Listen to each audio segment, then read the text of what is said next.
163페이지 면왕정가를 조금 설명을 하고 그 다음에 그 다음 회차를 설명하고 오늘은 원래 그 파란색 책 파란색 책 그 첫 회까지잖아요. 그래서 첫 회에서도 약간 필요한 부분만 설명을 할게요. 필요한 부분만 설명을 하고 그 다음 시간에 내가 수능특강 가져오라고 했잖아. 그쵸?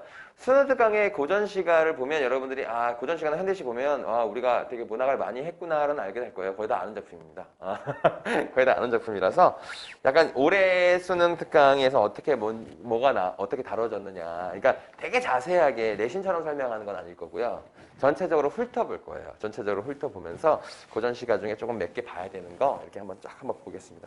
원래 문학은 좀 빨리 봐요.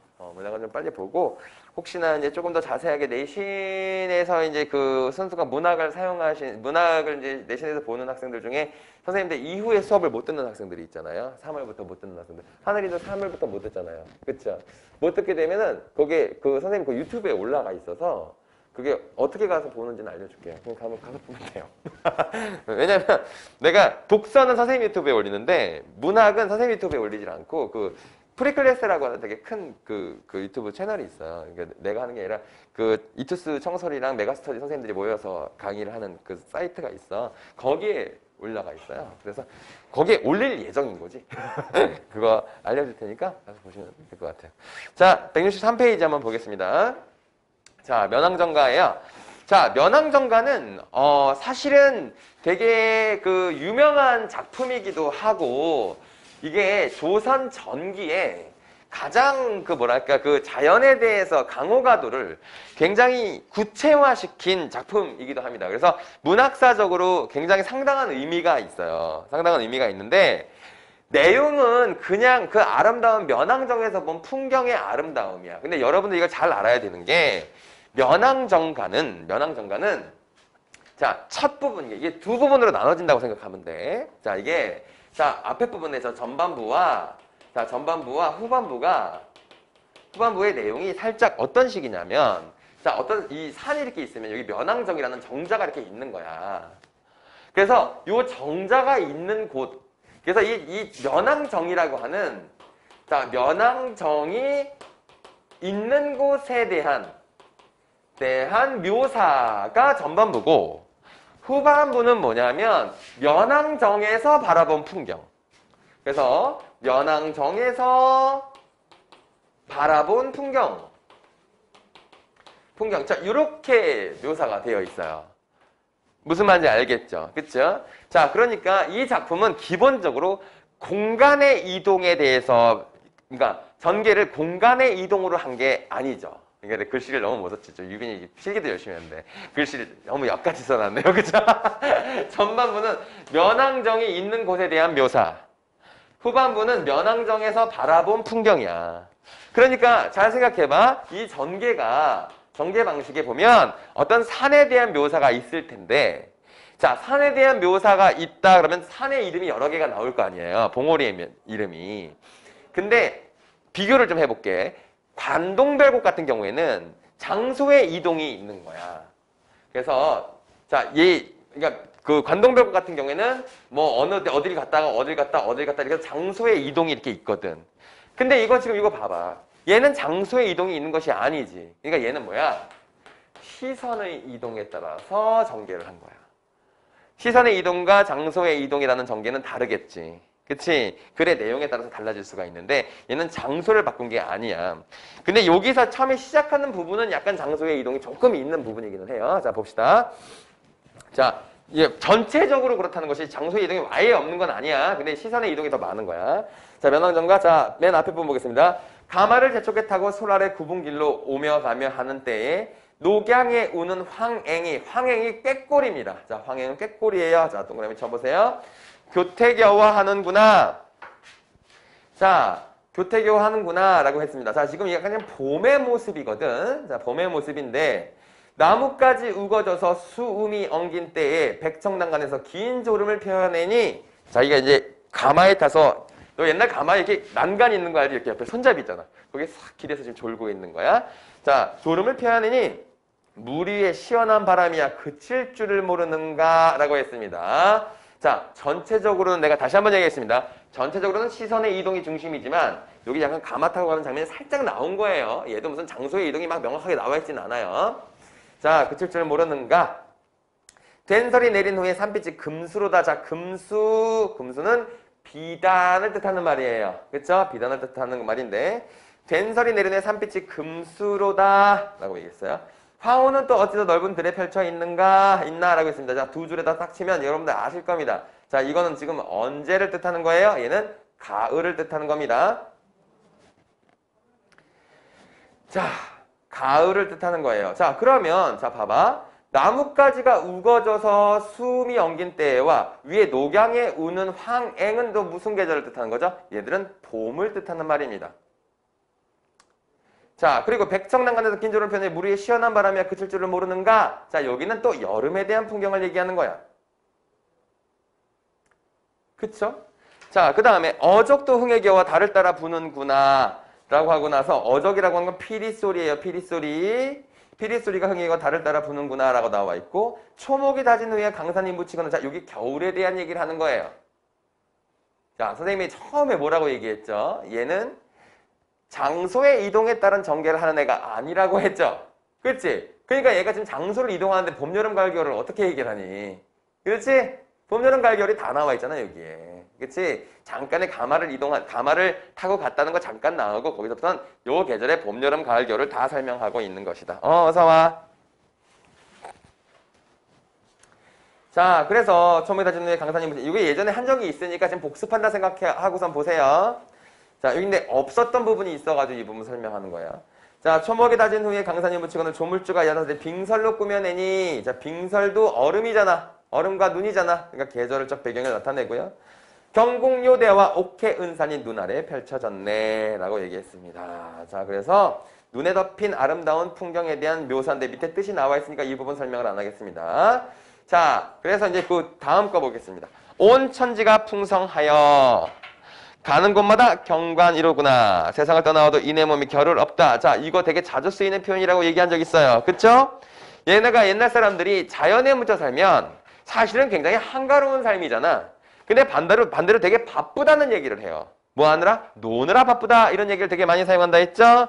자, 이것도 보려 하고 저것도 들으려 하고 바람도 쏘이려 하고 달도 맞으려 하니 밤알은 언제 죽고 고기는 언제 나고 다 노는 거야 이거. 그렇지? 노느라 바쁘다 이렇게 얘기한 거고 이것도 이제 굉장히 관습적인 표현입니다. 예전에 자연에 관련된 작품에서 굉장히 자주 쓰는 표현이니까 이걸 기억하고 계시면 혹시나 되게 겨를 없다 바쁘다 이게 자연에 관련돼서 나오면 노느라 바쁘다 이런 뜻으로 해석하시면 되는 거야. 그쵸?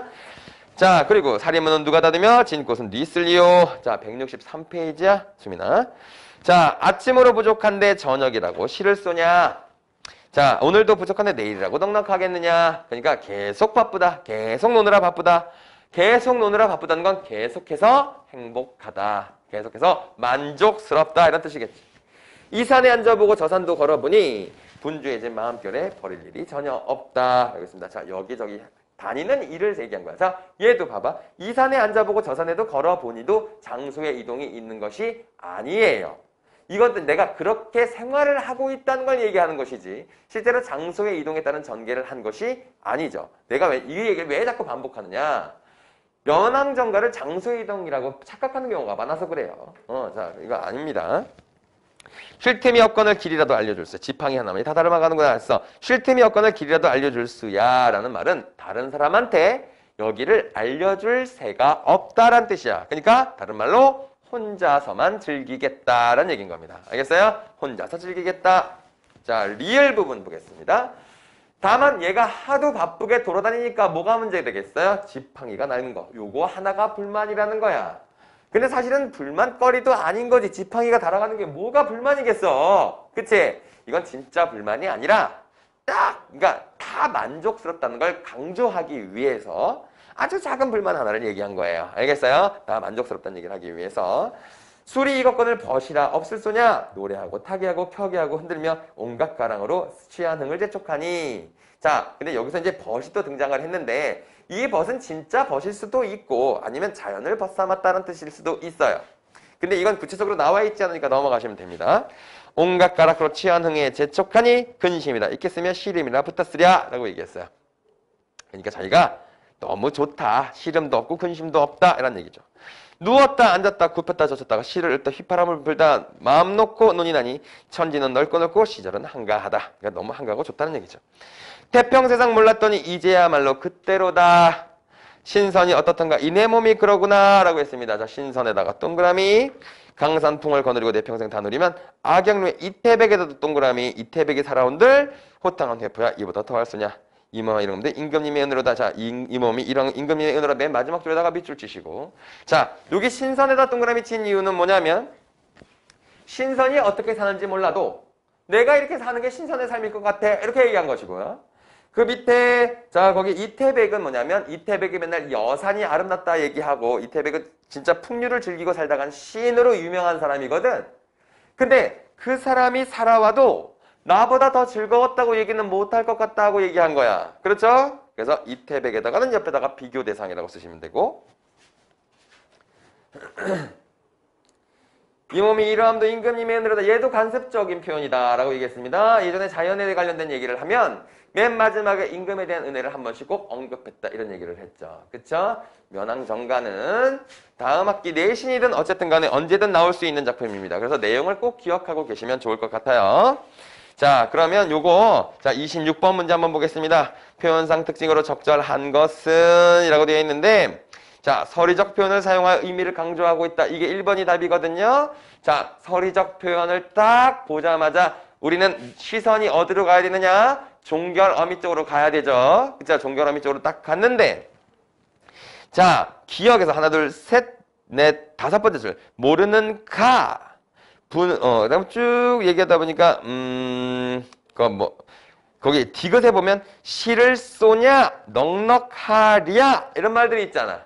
그렇지? 자, 오른쪽에 종결어미만 쫙 봤을 때 의문의 형식을 갖고 있으면 일단 그 의미를 한번 다 되새겨 보시고 진짜로 물어보는 것이 아니면 서리적 표현이 되는 거죠. 그쵸? 그래서 고전시가에서 실제로 물어보는 일은 거의 없어요. 의문형 종결을 보시면 아, 이거 서리적 표현이구나 이렇게 보시면 되겠죠. 그쵸?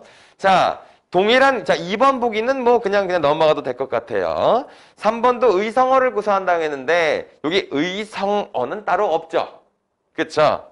의성어는 없어요. 의성어와 의태어를 합쳐서 우리가 음성상징어라고 하는데, 그게 보이는 시는 고전 시가는 또 굉장히 티가 납니다. 근데 여기는 안 나와 있어요. 그쵸? 그 다음에 대화의 형식을 통해서 대상과의 친밀감을 표현하고 있다는데, 여기는 대화의 형식을 사용하지도 않았죠.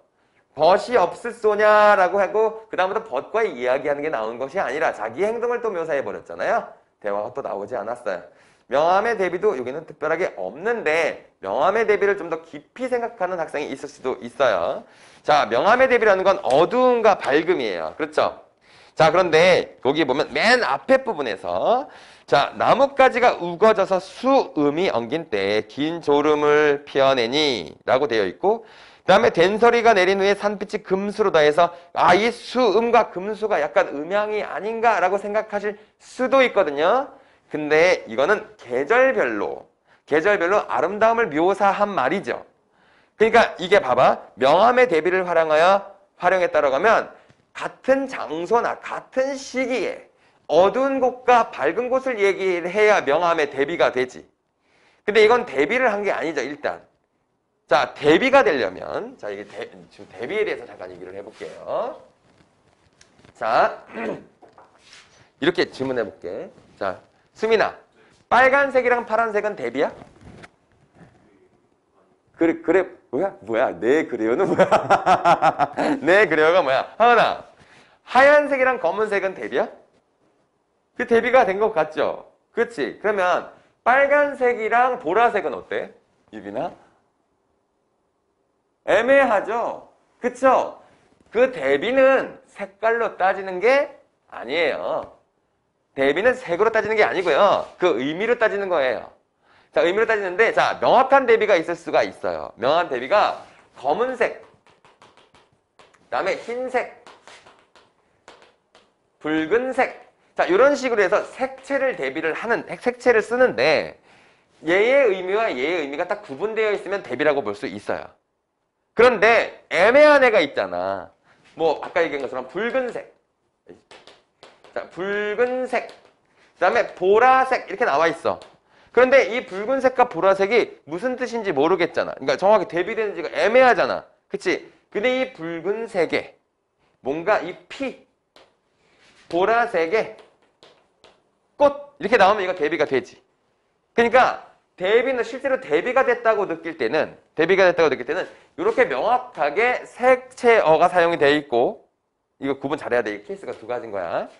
자, 색채어가 대비가 되어 있고 그 의미가 다르기만 해도 얘는 대비가 있다고 볼 수 있는 거야. 자, 그런데 애매하게 색이 나와 있을 때는 얘의 의미, 함축적 의미를 가지고 따져야 돼. 그렇지. 자, 그런데 여기서 수음과 금수가 혹시나 대비가 됐다고 생각하게 되면 얘의 의미가 달라야 되잖아. 근데 얘네들 다 아름다움을 묘사한 거지. 그러니까 얘는 대비가 된 게 아니지, 일단은. 그렇지. 게다가 애상감이 드러나 있지 않죠. 애상감은 슬픔이란 뜻이잖아. 슬픈 감정인데 이 작품엔 슬픈 감정 자체가 드러나 있지가 않죠. 그쵸? 자, 그래서 26번의 답은 1번인 겁니다. 자, 오늘 이번 1번, 26번 문제에선 서류적 표현을 잘 찾는 방법, 그리고 색채 대비를 구분하는 방법, 요거를 명확하게 해두시면 더 좋을 것 같아요. 오케이? 나머지는 그렇게 중요하지 않아요. 자, 그 다음에 27번 문제 보겠습니다. 27번 문제 3번에 자, 디귿 보겠습니다. 아침으로 부족한데 저녁이야 시를 쏘냐. 오늘도 부족한데 내일이나 넉넉하랴. 그쵸? 자, 요 두 가지는 이 둘은 딱 보기에도 대구적 표현이죠. 자, 대구적 표현을 조금 더 명확하게 하면 뭐예요? 문장 구조를 유사하게 만들었죠. 문장 구조의 반복입니다. 뭐뭐로 부족한데 뭐뭐야, 뭐뭐하랴. 뭐뭐로 부족한데 뭐뭐라, 뭐뭐하랴. 이렇게 돼 있잖아. 구조가. 그치? 자, 우리 반복된 거에다 동그라미 쳐볼게요. 뭐뭐로와 도, 부족한데, 뭐뭐이라, 뭐뭐 쏘냐, 하랴. 선생님, 쏘냐와 하랴는 조금 너무 붙여놓은 거 아니에요? 서리적 표현이잖아, 이거. 서리적이기 때문에 얘도 대꾸라고 볼 수 있지, 문장 구조라고 볼 수 있죠. 이렇게 안에 있는 단어는 다르지만 이 유사한 문장 구조를 반복하면 얘가 대꾸라고 볼 수 있잖아. 그치? 자, 그래서 27번 문제가 오답률이 높은 거예요. 27번의 답 3번 보기 봐보세요. 구조가 유사한 문장을 반복적으로 제시하여 여기까지가 맞죠? 맞아요. 근데 느끼는 적막감을 강조한 것이 아니라 지금 여기서 자연을 즐기는데 참 즐기느라 템이 없다라는 얘기를 반복하고 있는 거 아니야. 그치? 그래서 이게 틀린 게 되는 겁니다. 오케이? 자, 명확하게 보시면 될 것 같아요. 자, 하나만 보기를 좀 더 볼게요. 2번 보기 봐보세요. 시청각적 이미지가 조화롭게 어우러져 라고 있어요. 그쵸? 자, 여기서 보면 청각적 이미지가 있죠. 적이 피리 소리잖아. 그치? 그래서 이 피리가 흥에 힘겨워서 달을 따라 분다라고 했어요.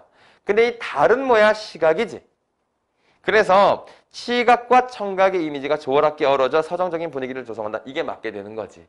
피리 소리가 달빛과 어울린다 이렇게 얘기를 하고 있잖아요. 그쵸? 자, 그래서 이게 맞는 것이고 그 다음에 이제 거기 5번 보기가 조금 말이 이상하단 말이에요. 자, 5번 보기를 한번 다시 볼게요. 미음에.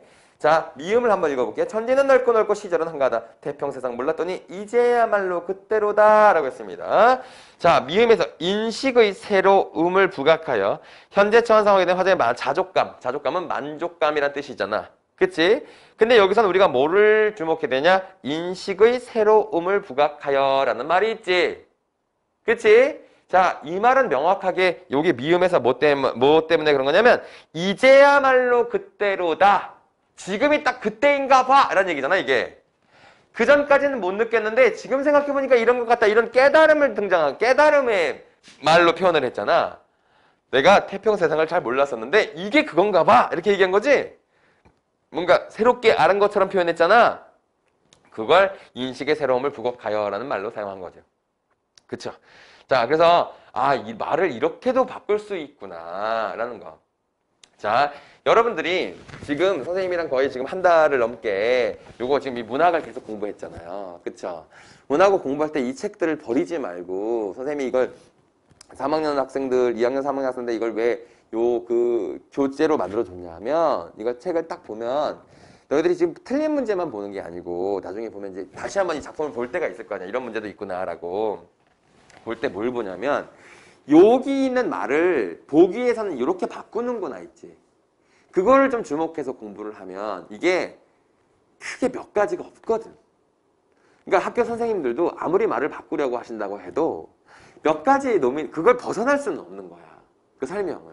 그렇지. 그러니까 우리가 문제집을 많이 푼다라고 할 때, 선생님이 저번에 얘기했나? 우리 학원에 공신 있잖아, 공신. 공부의 신이 있어. 공신 인터뷰 영상을 올렸는데, 여러분들 뭐 보진 않았을 거겠지만. 자, 그런데 그게 보면 그 친구가 이런 얘기를 했어. 자기가 국어를 제일 못했대. 나 이런 얘기 한 적이 있을 것 같아. 자, 공부 제일 못했대, 국어를. 근데 국어를 못해서 자기가 뭐냐, 코드를 맞추기를 했다. 코드 맞추기를 했다.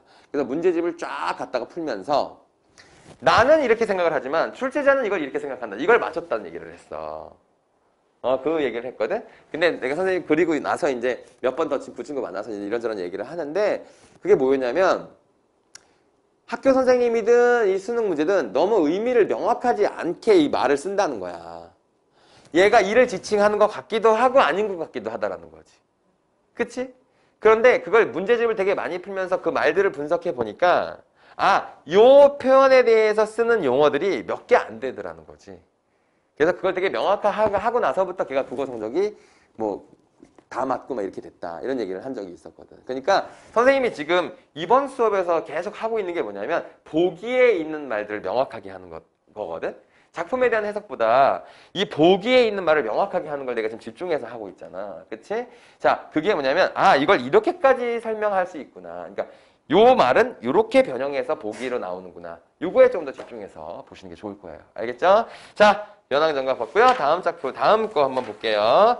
자, 이 다음 건 이게 그렇게 166페이지에 자, 첫 작품은 김병현입니다. 우리 나연이는 김병현에 대해서 혹시 알아요? 김병현 누군지 알아요? 몰라요? 그래? 김병현 알아? 사은이?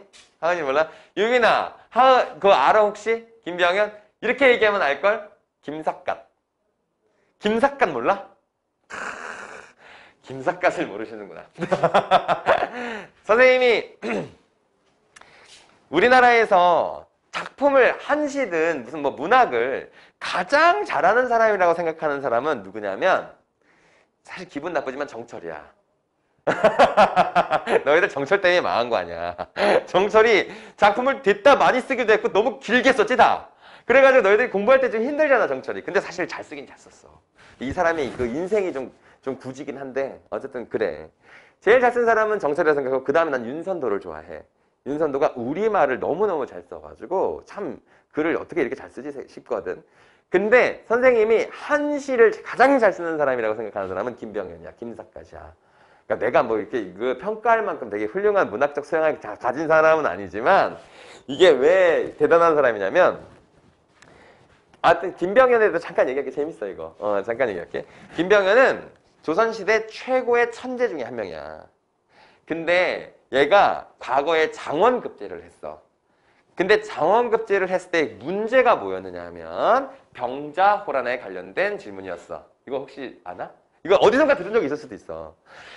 김병현이 과거를 보는데 마지막 최종 시험에서 났던 문제가 병자호란에 관련된 문제였는데 병자호란에서 내가 무슨 성인지는 기억이 안 나지만 청나라가 이렇게 내려오는데 거기 성을 지키던 성주가 있었던 거야. 성을 지키던 이제 그 사람이 있었던 거야. 어떻게 보면 지금은 좀 뭐 경비대겠지? 근데 이 경비대의 대장이 청나라가 이렇게 내려오는데 그 청나라한테 자기네들 자기의 목숨을 구걸하느라 그 사람들의 잔치를 베풀고 음식을 제공하고 이랬다는 거야. 이 사람에 대해서 어떻게 생각하느냐라는 게 과거 시험의 질문이었어. 김병현이 그 질문을 받고선 이런 상놈의 새끼가 있어 하면서 막 욕을 막 휘갈겨 쓴 거야. 근데 되게 문학적으로 썼겠지.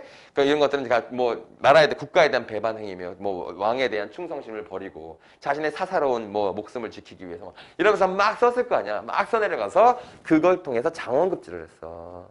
그래가지고 자기가 이제 장원급제했다 가지고 이렇게 다 쓰고 이제 자기 집에서 이제 파티하러 잔치를 벌이러 갔을 거 아니야.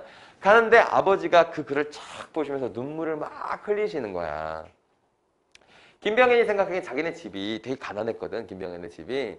가난했는데 자기가 장항급제 했으니까 이제 진짜 살아난 거잖아, 집이. 이제 고시에 패스한 건데 살아나서 너무 기쁜 마음에 부모님을 딱 들었는데 아버지가 그 글을 보면서 막 눈물을 흘리시는 거야. 그 이유가 뭐였을까? 그 이유를 맞춰봐. 이거 웬만하면 맞출 거야. 왜 그랬을까? 하나. 모르겠어요? 유빈이. 내가 가빈이한테는 질문을 이렇게 두째 시간에 안 하기로 해가지고 안 하는 거야. 유빈아, 뭐였을 것 같아? 나연이 혹시 아는 거 있나? 아나? 몰라? 수민아, 왜 아버지는 눈물을 흘렸을까?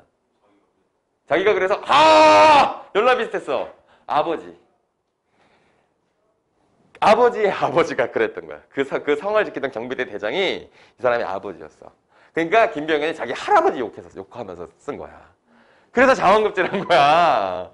그러니까 이 아버지가 얼마나 이게 가슴이 아파. 아들은 뭔지도 모르고. 왜냐면 자기는 할아버지 일을 몰랐어. 그냥 몰락한 양반 집안이다. 이렇게만 생각했어. 너무 가난하고 힘들게 자랐기 때문에 공부를 열심히 해서 장원급제를 했는데 그런 이유가 있었던 거야. 그래서 김병현이 너무나 부끄럽잖아. 할아버지에 대해서 욕한 것도 부끄럽고 할아버지가 그런 삶을 살았다는 것도 부끄러웠던 거야. 그래서 모든 관직을 마다하고 부끄러워서 하늘을 볼 수 없다 해서 큰 삿갓을 쓰고 그냥 떠돌이 생활을 한 거야, 이 사람이. 그래서 김삿갓이야. 삿갓을 쓰고 다닌다 해서. 근데 나중에 재평가됐어.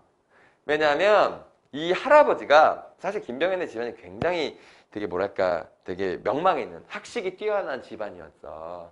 근데 나중에 그게 아마 누구 때였을 거 하여튼 얼마 안 돼서 그 살아있을 때야. 그 김병현이 한 40대인가 30대인가 40대 때 그 누명이 벗겨졌어. 뭐냐면 이 할아버지가 왜 잔치를 열어줬냐면 청나라가 내려오는데 이 정부에서 아무도 모르잖아.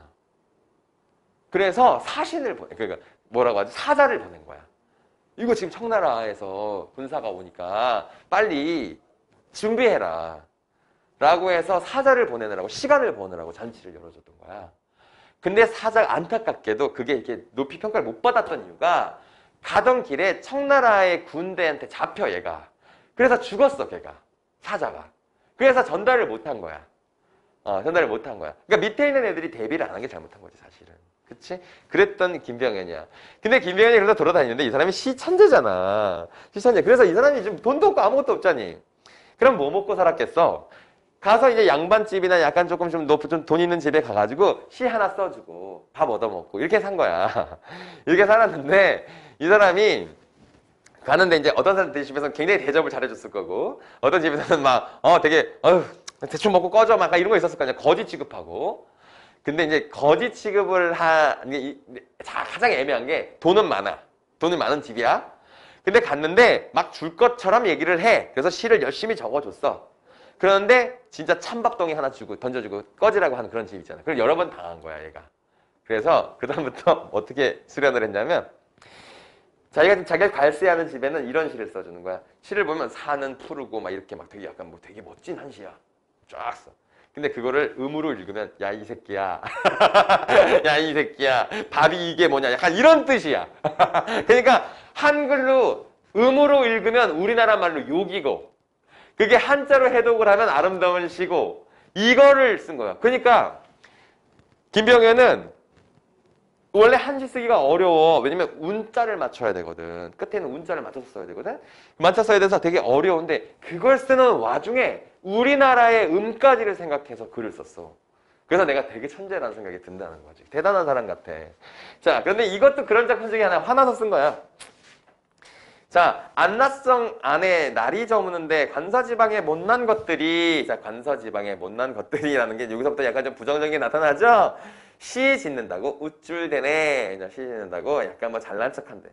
마을 인심이 나그네를 싫어해 밥 짓기를 미루면서 자기 밥 줄 집이 없는 거야. 밥을 안 줘. 미루면서 주막 풍속도 야밖에 돈부터 달라네. 그러니까 이건 뭐 내용은 쉽잖아. 빈비에선 자주 천둥 소리 들리는데 뭐 꼬르륵거리는 거죠. 뚫릴 대로 뚫린 창문으로 냉기만 스며드네. 또 집은 또 되게 추워. 아침이 되어서야 강산의 전기를 한번 마셨으니 한숨을 한번 푹 쉬었는데 인간 세상에서 벽곡에 신선이 되려 시험하는가. 이거 너무 재밌지 않아? 살아있는데 살아있는 시체를 시험하게 하는가 이런 뜻이야. 인간 세상에서 벽곡의 신선. 내가 신선인데 나 죽었나? 이런 얘기하는 거야. 알겠어? 배고프고 추워서 그런 얘기하는 거예요. 아주 재밌는 시예요. 이 김병현은 참 재밌는 작품입니다. 자, 근데 만약에 두 번째 나 작품 있잖아. 나 작품이 이제 상사별곡이라는 작품인데 이 작품을 잘 모르는 상태에서 이걸 읽었다면 해석은 그냥 될지 몰라도 아 도대체 이거 내용이 일관성이 없어 이런 생각이 들었을 수도 있어. 그 혹시 그렇게 느꼈던 사람이 있어? 가빈이가 그렇게 느꼈나 보다. 그치? 약간 이게 뭐야 뭐 이렇게 얘기하다 또 이 사람 또 누구야 이렇게 이게 이렇게 느낄 수도 있거든. 그게 맞게 해석한 거야. 상사별곡은 여러 가지 이별의 사례를 붙여놓은 거야. 한 명의 이별이 아니야. 그러니까 여러 이별의 사례를 써놓은 거라서 뭔가 일관성이 없게 느껴지는 거야. 그래서 여러분들 읽을 때 일관성이 없었다라고 하면 그게 잘 읽은 거야. 알겠어요? 자, 봅시다. 읽어볼게요. 인간 이별 만사 중에 독수공방이 더욱 서럽다. 독수공방 이건 다 알 거고. 상사불견. 자, 상사. 마음속으로 계속 그리워하는 걸 상사라고 하잖아. 그렇지? 그래서 누가 보고 싶어서 생기는 병을 상사병이라고 하잖아. 그렇지? 하은아, 상사병 걸린 적 있어? 누구 되게 좋아한 적 없어? 예전에는 사실 이게 너무 보고 싶으면 이제 걸리는 병이 상사병이라는 그런 병이 있었다고 얘기를 하는데 막 열나고 막 되게 슬프고 그래서 죽고 그런데. 근데 난 실제로 그걸 걸린 사람 본 적이 없는 것 같아. 근데 예전에 실제로 상사병이라는 병이 있었어. 요즘에 그 병이 없어진 거야. 인간 단절돼서 그런가? 사랑이 없어진 건가? 자, 모르겠지만 어쨌든 상사라는 게 그게 보고 싶다라는 뜻이야. 그리움인데 불견. 보고 싶지만 보지 못하는 인의 진정. 이 나의 마음을 그 누가 알리 맺힌 서름. 자, 이렁저렁 헛된 것은 다 후려쳐 던져두고 자나 깨나 자나 입 못 보니 가슴이 답답하다. 자, 독수공방하고 있고 자, 이 사람의 상황을 봐봐. 독수공방하고 있고 이별했는데 보고 싶고 그 다음에 자나깨나 인물 못 봐서 가슴이 답답해. 그리고 어린 양자는 어린 아이란 뜻이야. 그러니까 어린 양자는 어린아이 어린 아들 이런 뜻이야. 어린 아들이 고운 소리가 눈에 암암 귀에 쟁쟁이라고 했는데 자 양자라고 하는 건 어린 아들이라는 뜻인데 사실 이 양자는 이럴 때도 써. 어린 남자를 뜻하기도 해. 그래서 어린 남자의 고운 소리 눈에 암암 귀에 쟁쟁이니까 보고 싶은 사람이 양자야. 듣고 지고 임의 소리 보고 짓고 임의 소리 비나이다 하나님께 이제 보게 만드소서라고 얘기했습니다. 자, 그러니까 여기 보면 자 헷갈리는 게 이제 어린 양자의 해석이 조금 헷갈리죠? 그쵸? 자, 어린 양자에다 동그라미 치세요. 이 어린이 그 영하다의 영이 그게 아니라 약간 바보 같은 우리 젊은 남자 이런 뜻으로 해석하면 되는 거야. 이게 그러니까 해석이 조금 애매하지. 그러니까 님이야 님. 이게 어린 양자에다가 님이라고 써두시면 돼요. 자, 그래요. 다음에 전생 차생. 자, 전생도 그렇고 차생 무슨 죄로 우리들이 생겨나서 그린 상사 한 대 만나 잊지 말자 백년 기약. 자, 백년 기약을 했어. 그러니까 백년 기약을 했다는 건 결혼을 했다는 뜻이야. 백년기야. 죽지 말고 한 대 있어 이별 말자 처음 맹세. 자, 이별하지 말자고 맹세를 했는데 천금 주옥 귀에 비끼고 세상 일분 관계하랴. 자, 천금 주옥은 모든 보석과 귀중한 것들을 뜻하는 말이야. 자, 귀에 비끼고 세상 일분 관계하랴. 자, 귀에 비끼고라는 말은 귀에 들리지 않는다는 뜻이야. 그러니까 아무리 소중한 거라도 나한테는 상관이 없다는 뜻이야. 이 님 앞에서는. 그 다음에 세상 일분 관계하랴. 난 세상 일에도 관심이 없어. 님만 중요해. 그 다음에 근원 흘러 물이 되고 깊고 다시 깊고 사랑 모여 산이 되고 높고 다시 높고 무너질 줄 모르는 끊어질지 누가 알리. 그래서 우린 인연이 끊어질 줄 몰랐다라는 얘기죠. 그렇지? 화왕조차 샘내고 화옹이라는 말은 자, 선생님이 이제 전에 얘기했는데 조화옹이라고 해서 조물주를 얘기하는 거야. 사람을 빚은 사람. 화옹조차 샘이 내고 귀신조차 회방해서 일조 난군 이별 후에 소식조차 돈절하니 난군과 이별하고 나서 소식조차 돈절하니 라니까 소식조차 끊어졌다 이랬어. 자, 이게 웃기다. 왜냐면 난군이라고 호칭이 바뀌어 있지. 그치? 난군은 이제 결혼한 사람을 난군이라고 해. 자, 오늘이나 기별올까 내일이나 사람올까 기다린 지 오래더니 무정세월이 절로 간다. 소년 청춘 다 보내고 옥빈 홍환이 다 공로로다. 우리 둘 다 늙은 것 같아 라고 했어. 자, 그러면 이 작품은 몇 개의 사연이 결합되어 있는 걸까요? 2개의 사연입니다. 자, 리을의 이제복에 만든 소설 있죠? 거기까지 하나의 스토리고요. 그 밑에가 2번째 스토리예요. 그러니까 이거 위에는 어린 양자라는 그 님을 보고 싶어서 쓰는 말인 거고요. 전생 차생 무슨 죄로서부터 해가지고 이제 100년기야. 결혼을 하고 나서 못 만나는 또 커플에 대한 이야기. 그 윗부분은 그냥 보고 싶은 님에 대한 이야기. 밑에는 결혼하고 나서 결혼하고 얼마 되지도 않았는데 이별한 부부의 이야기. 이렇게 해서 이야기가 나눠져 있는 거예요. 아시겠어요? 하나 이해 가요? 꽤 그런 얘기입니다. 그러니까 이게 나눠져 있어요. 그래서 오히려 조금 읽기가 좀 안 좋아요. 그러니까 왜냐면 옛날 작품들은 그래도 일관성이 있어야 좀 가독성이 좋아요. 그런데 이거 생각해봐. 이거 옛날에 이렇게 또 세로로 썼다 이렇게. 띄어쓰기도 없이 이 세로를 쭉 썼다고 생각해봐. 그럼 어디까지가 이 사람 얘기고 어디까지가 이 사람 얘기. 이게 좀 구분이 좀 잘 돼야 되는데 이건 잘 구분이 잘 안 가는 작품 중에 하나죠. 이게 근데 작자가 미상이잖아. 그래서 이게 여성들의 이야기, 여성들의 이야기를 모아서 어떤 여성이 쓴 작품이다라고 생각하는 게 맞는 것 같아. 예전에는 이제 양반들이 쓰면 양반들의 작품은 이게 이름을 남겨놓잖아. 근데 얘는 이름이 없어요. 그러니까 여성의 작품이다 이렇게 생각을 하죠. 가사 문학인데 그렇습니다. 자, 다는 뭐 이거 웰컴 투 동막골이죠. 나연이는 웰컴 투 동막골 봤니 영화? 안 봤니? 유빈이는 봤어요? 안 봤어? 내용도 몰라 그러면? 내용도 몰라? 내용도 몰라? 이거 재밌는데? 웰컴 투 동막골 되게 재밌어. 요즘에는 작품 활동을 잘 안 하는데 그 장진 감독이라고 되게 이거 장진이 있었잖아. 장진이 이제 영화 감독이자 시나리오 작가야. 근데 되게 재밌는 작품을 많이 쓰는 사람이거든. 이거 진짜 재밌어요. 내용 잠깐 얘기하면 시작을 어떻게 시작하냐면 어떤 사람 나이든 중년 아저씨가 자기 아버지와 어머니 사진이라고 하면서 이 사진 한 장을 보여주면서 시작을 해. 이게 우리 아버지래요 라고 하면서 저는 한 번도 본 적이 없어요 라고 얘기하는데 그 아버지가 누구냐면 여기 택기야. 택기. 택기가 이 아버지야. 택기라는 사람이 아버지. 그러니까 그리고 여기 보면 상상, 뭐 영희 이런 이 군인들이 다 있는 사진이 이렇게 있는 거야. 있는 건데 이거 되게 스토리 안기니까 그냥 대충 들어도 재밌어요. 뭐 내가 얘기를 이렇게 재밌게 하지는 못하겠지만 짧게 얘기해 볼게요. 동막골이 지금 6.25 전쟁이야. 근데 이 동막골은 실제로는 있는 동네가 아니야. 동막골은 실제 동네 아닌데 저 강원도 도매산골에 동막골이라는 가상의 공간이 있는 거야. 그러니까 너무 여기는 시골 진짜 너무너무 깡촌이라 6.25 전쟁이 났는데 6.25 전쟁이 났는지도 몰라. 전쟁의 상황을 몰라. 너무 깡촌이라 여기는 아무도 공격을 한 적도 없고 군인이 온 적도 없어. 그래서 그냥 평소대로 사는 거야 이 사람들은. 이 사람들 샀는데 자, 첫 번째 발생했던 일은 뭐냐면 비행기가 이게 폭격하는 비행기 있지. 미군 비행기 가다가 얘가 추락을 해. 추락을 하는데 거기에 그러니까 미군 병사 하나가 살아있었던 거야. 그래서 걔가 와가지고 살려달라고 하니까 이 사람들이 치료를 이렇게 해줘가지고 그 군인을 이렇게 이 마을에서 보살피고 있었어.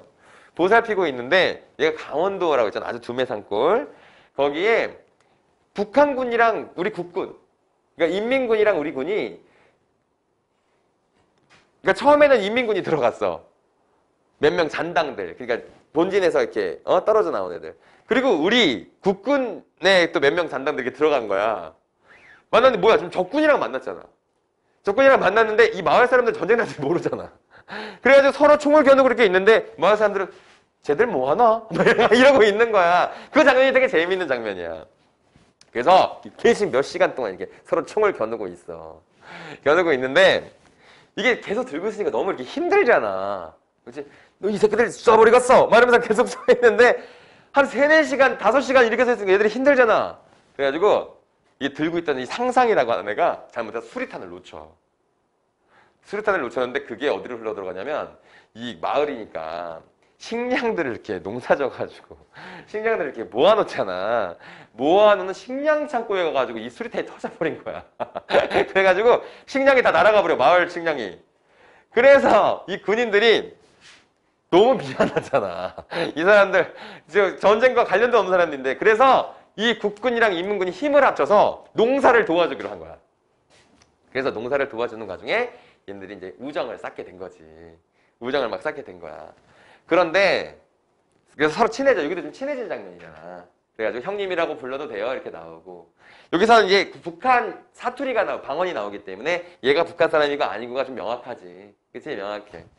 자, 그래서 이제 같이 이렇게 처음에는 좀 대립을 하다가 뭐 멧돼지가 나와서 멧돼지 사냥해가지고 같이 고기 꺼먹고 농사 짓다 보니까 친해지고 대충 그런 스토리는 알겠지. 알게 됐는데 이 작품이 이제 진짜로 약간 좀 멋있는 게 뒷장면이 멋있어. 그 와중에 이제 택기는 여기 약간 이 여자애 나오거든? 이연이라는 여자애가 나오는데 얘가 약간 좀 도라이야. 그러니까 정신이 멀쩡하지 않은 애야. 근데 택기가 걔랑 사랑에 빠지는 거야. 그리고 이제 거기 사이에서 이제 아이가 태어났는데 그 첫 장면에 나왔던 중년의 아저씨가 그 아이인 거지. 자, 그런데 이제 문제는 뭐냐면 그 미군 비행기야. 미군 비행기가 여기 처박혔다 그랬지. 그래서 이렇게 왔다 이 미군이 지금 여기서 이제 치료를 받고 있잖아. 치료받고 있는데 얘가 그래서 무전기를 갖고 있었어. 무전기를 갖고 있었는데 미군이 이 마을, 이 강원도에 있는 이 두메 산고에 있잖아. 여기다가 대형 폭격을 한다는 걸 알게 된 거야. 대형 폭격을 하게 될 것이라는 걸 알게 된 거야. 근데 미군이 다리가 지금 다리가 크게 다쳐가지고 제대로 걷지를 못해. 근데 이게 미군에서 들은데 이게 자기 목소리가 송신이 안 되는 거야. 그래서 미군이 그럼 내가 얼른 내려가서 그러니까 미군도 친해졌어. 미군도 친해져가지고 내가 얼른 내려가서 폭격을 하지 말게 하겠다. 라고 하는데 이 군인들이 생각하기에는 얘가 내려가는데 적어도 이틀이나 3일이 걸릴 거란 말이야. 근데 폭격날이 내일이야. 그래가지고 이제 어떻게 이 사람들이 딱 보내 마을 사람들이 무슨 말인지도 몰라. 그게 무슨 말이더래요? 이러면서 있어. 그래서 군인들이 밤새 어떡하지 고민을 한 거야. 근데 그날 아침이 됐어. 그러니까 오늘 밤에 여기 폭격할 거야 분명히. 어떡하지? 라고 하다가 안 되겠다. 우리 이렇게 하자. 해가지고 이 군인들이 거기 마을에서 이게 거적대기나 무슨 뭐 요즘으로 치면 박스나 뭐 이런 것들이 있지? 이런 것들이랑 흙 같은 걸 막 가져가서 가짜 마을을 만들어. 가짜 마을을 만들어. 그리고 거기 사람이 있어야 마을인지를 알잖아. 그러니까 거기 가가지고 저녁에 불 켜지 말라고. 거기 다 불 꺼뜨리고 여기다가 불을 쫙 펴놓고 왔다 갔다 하는 사람들이 마을처럼 위장을 하는 거야. 이 군인들이. 그리고 거기를 폭격하게 만들어. 그래서 그 사람들이 여기 있는 군인들은 다 죽어. 그래서 다 죽고 끝난 거야. 그러니까 이제 처음에 그 아저씨가 나와가지고 자기 아버지가 자기와 엄마와 이 마을을 살리고 돌아가셨다고 한다. 라는 얘기하면서 그 스토리를 얘기해주는 내용이야. 그래서 재밌어. 아니, 되게 웃겨, 이 작품이. 장진 작품은 되게 대표적으로 웃기는 작품이야. 이거 되게 재밌어, 웃겨. 보면 재밌는데, 여기도 이제 그건 약간 좀 정든 얘기지. 같이 농사 짓다 보니까 정들어가지고, 맨 마지막 때면 뭐 상상, 젠장 고가는 다 찾는데 갈 데는 없고, 영희가. 어깨 뭐 수리탄 하나 찾아볼까나? 그래서 복간에 잘 맞으면 몇 달은 잘 있지 않간? 이렇게 해가지고 또 하나 터트릴까? 이런 얘기야. 그럼 또 농사 짓잖아. 그랬더니 형이 일을 너무 열심히 해서 그래. 농사꾼도 아니고 뭐 이렇게 사람이 이렇게 일을 많이 해요? 라고 얘기했더니 내 보기사 곡간이 너무 좁소. 다시 만들기요. 넓게 쓰리. 그러니까 뭐냐? 자기네들이 할 일 끝나서 이제 떠나야 되잖아. 근데 너무 아쉬운 거야. 떠나기 싫어. 떠나기 싫어하고 있는 이 와중에. 그러니까 이게 지금 뭐 하는 거야? 남북한에 이게 전쟁이잖아, 이게. 근데 이게 휴머니즘으로 극복할 수 있다라는 걸 보여주는 그런 작품이야. 인간미로. 그래서 이제 여기까지 했는데, 여기까지 그렇게 친해졌는데, 그래서 안타깝지만 우리 떠나긴 해야 되잖아. 본진으로 가야 되잖아. 가려고 하는 와중에 그 폭격 소식을 듣게 되고 이런 일이 발생하는 그런 내용이었습니다.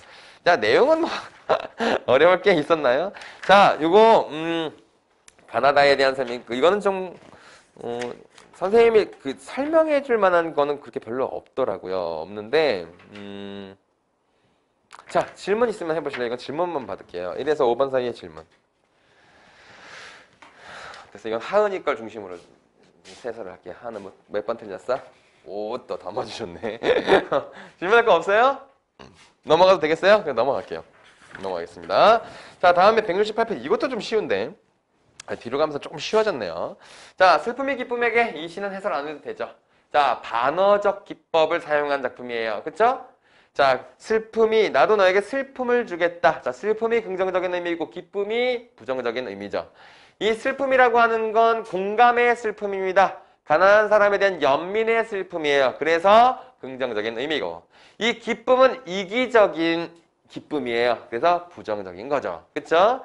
그래서 여기는 어떤 시험만 딱 정리해주면 되냐면, 그 밑에서 하나, 둘, 셋, 넷 하면 한방눈을 멈추겠다. A 밑에 보이시죠?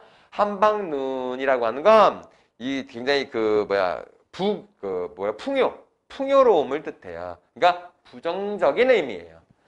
그러니까 이기적인 기쁨, 그게 풍요 이런 거거든요. 그러니까 이거를 멈추겠다 이렇게 얘기하고, 보리밭에 내리던 봄눈들을 들고 추웠던 사람들의 슬픔에게 다녀와서 너와 함께 그 길을 걷겠다라고 얘기했다는 거죠. 그러니까 한방눈이 부정적인 의미로 쓰였다. 요 정도까지 아시면 돼요. 자, 그 다음에 나시는요, 가지가 담을 넘을 때라고 하는 거. 자, 요 시는 약간 좀 잘못 쓴 시라고 해요. 그러니까 실제로 정급별 시가 맨 마지막 줄이 좀 잘못 쓰였다 이렇게 얘기를 했다고 해. 왜냐면 자기가 이런 뜻으로 이걸 쓰려고 했던 게 아닌데 운율을 맞추느라 도박이자 도반이었을 것이다. 뭐 이렇게 얘기를 했는데 자기가 이걸 마지막을 조금 이상하게 썼네요. 이렇게 얘기를 했다고 하더라고요. 자, 그 얘기는 나에서 시작하는 말을 봐봐요. 이를테면이라고 해서 시작했죠. 이를테면이란 말은 다른 말로 예를 들면 이란 뜻이지. 예를 들면 이런 뜻이야. 수양에 늘어진 가지가 담을 넘을 때. 그러니까 수양이라고 하는 건, 그러니까 실제로 자기는 수양버들에 대한 얘기를 하려는 게 아니라, 예를 들면 수양버들 비슷할 거야 라는 얘기를 했다는 거야. 자, 수양에 늘어진 가지가 담을 넘을 때 그건 수양가지만의 일은 아니었을 것이다 라고 얘기하는 거야. 그러니까 모두가 힘을 합쳐서 그 담을 넘었겠지. 너희 수양버들 뭔지 알죠? 몰라요?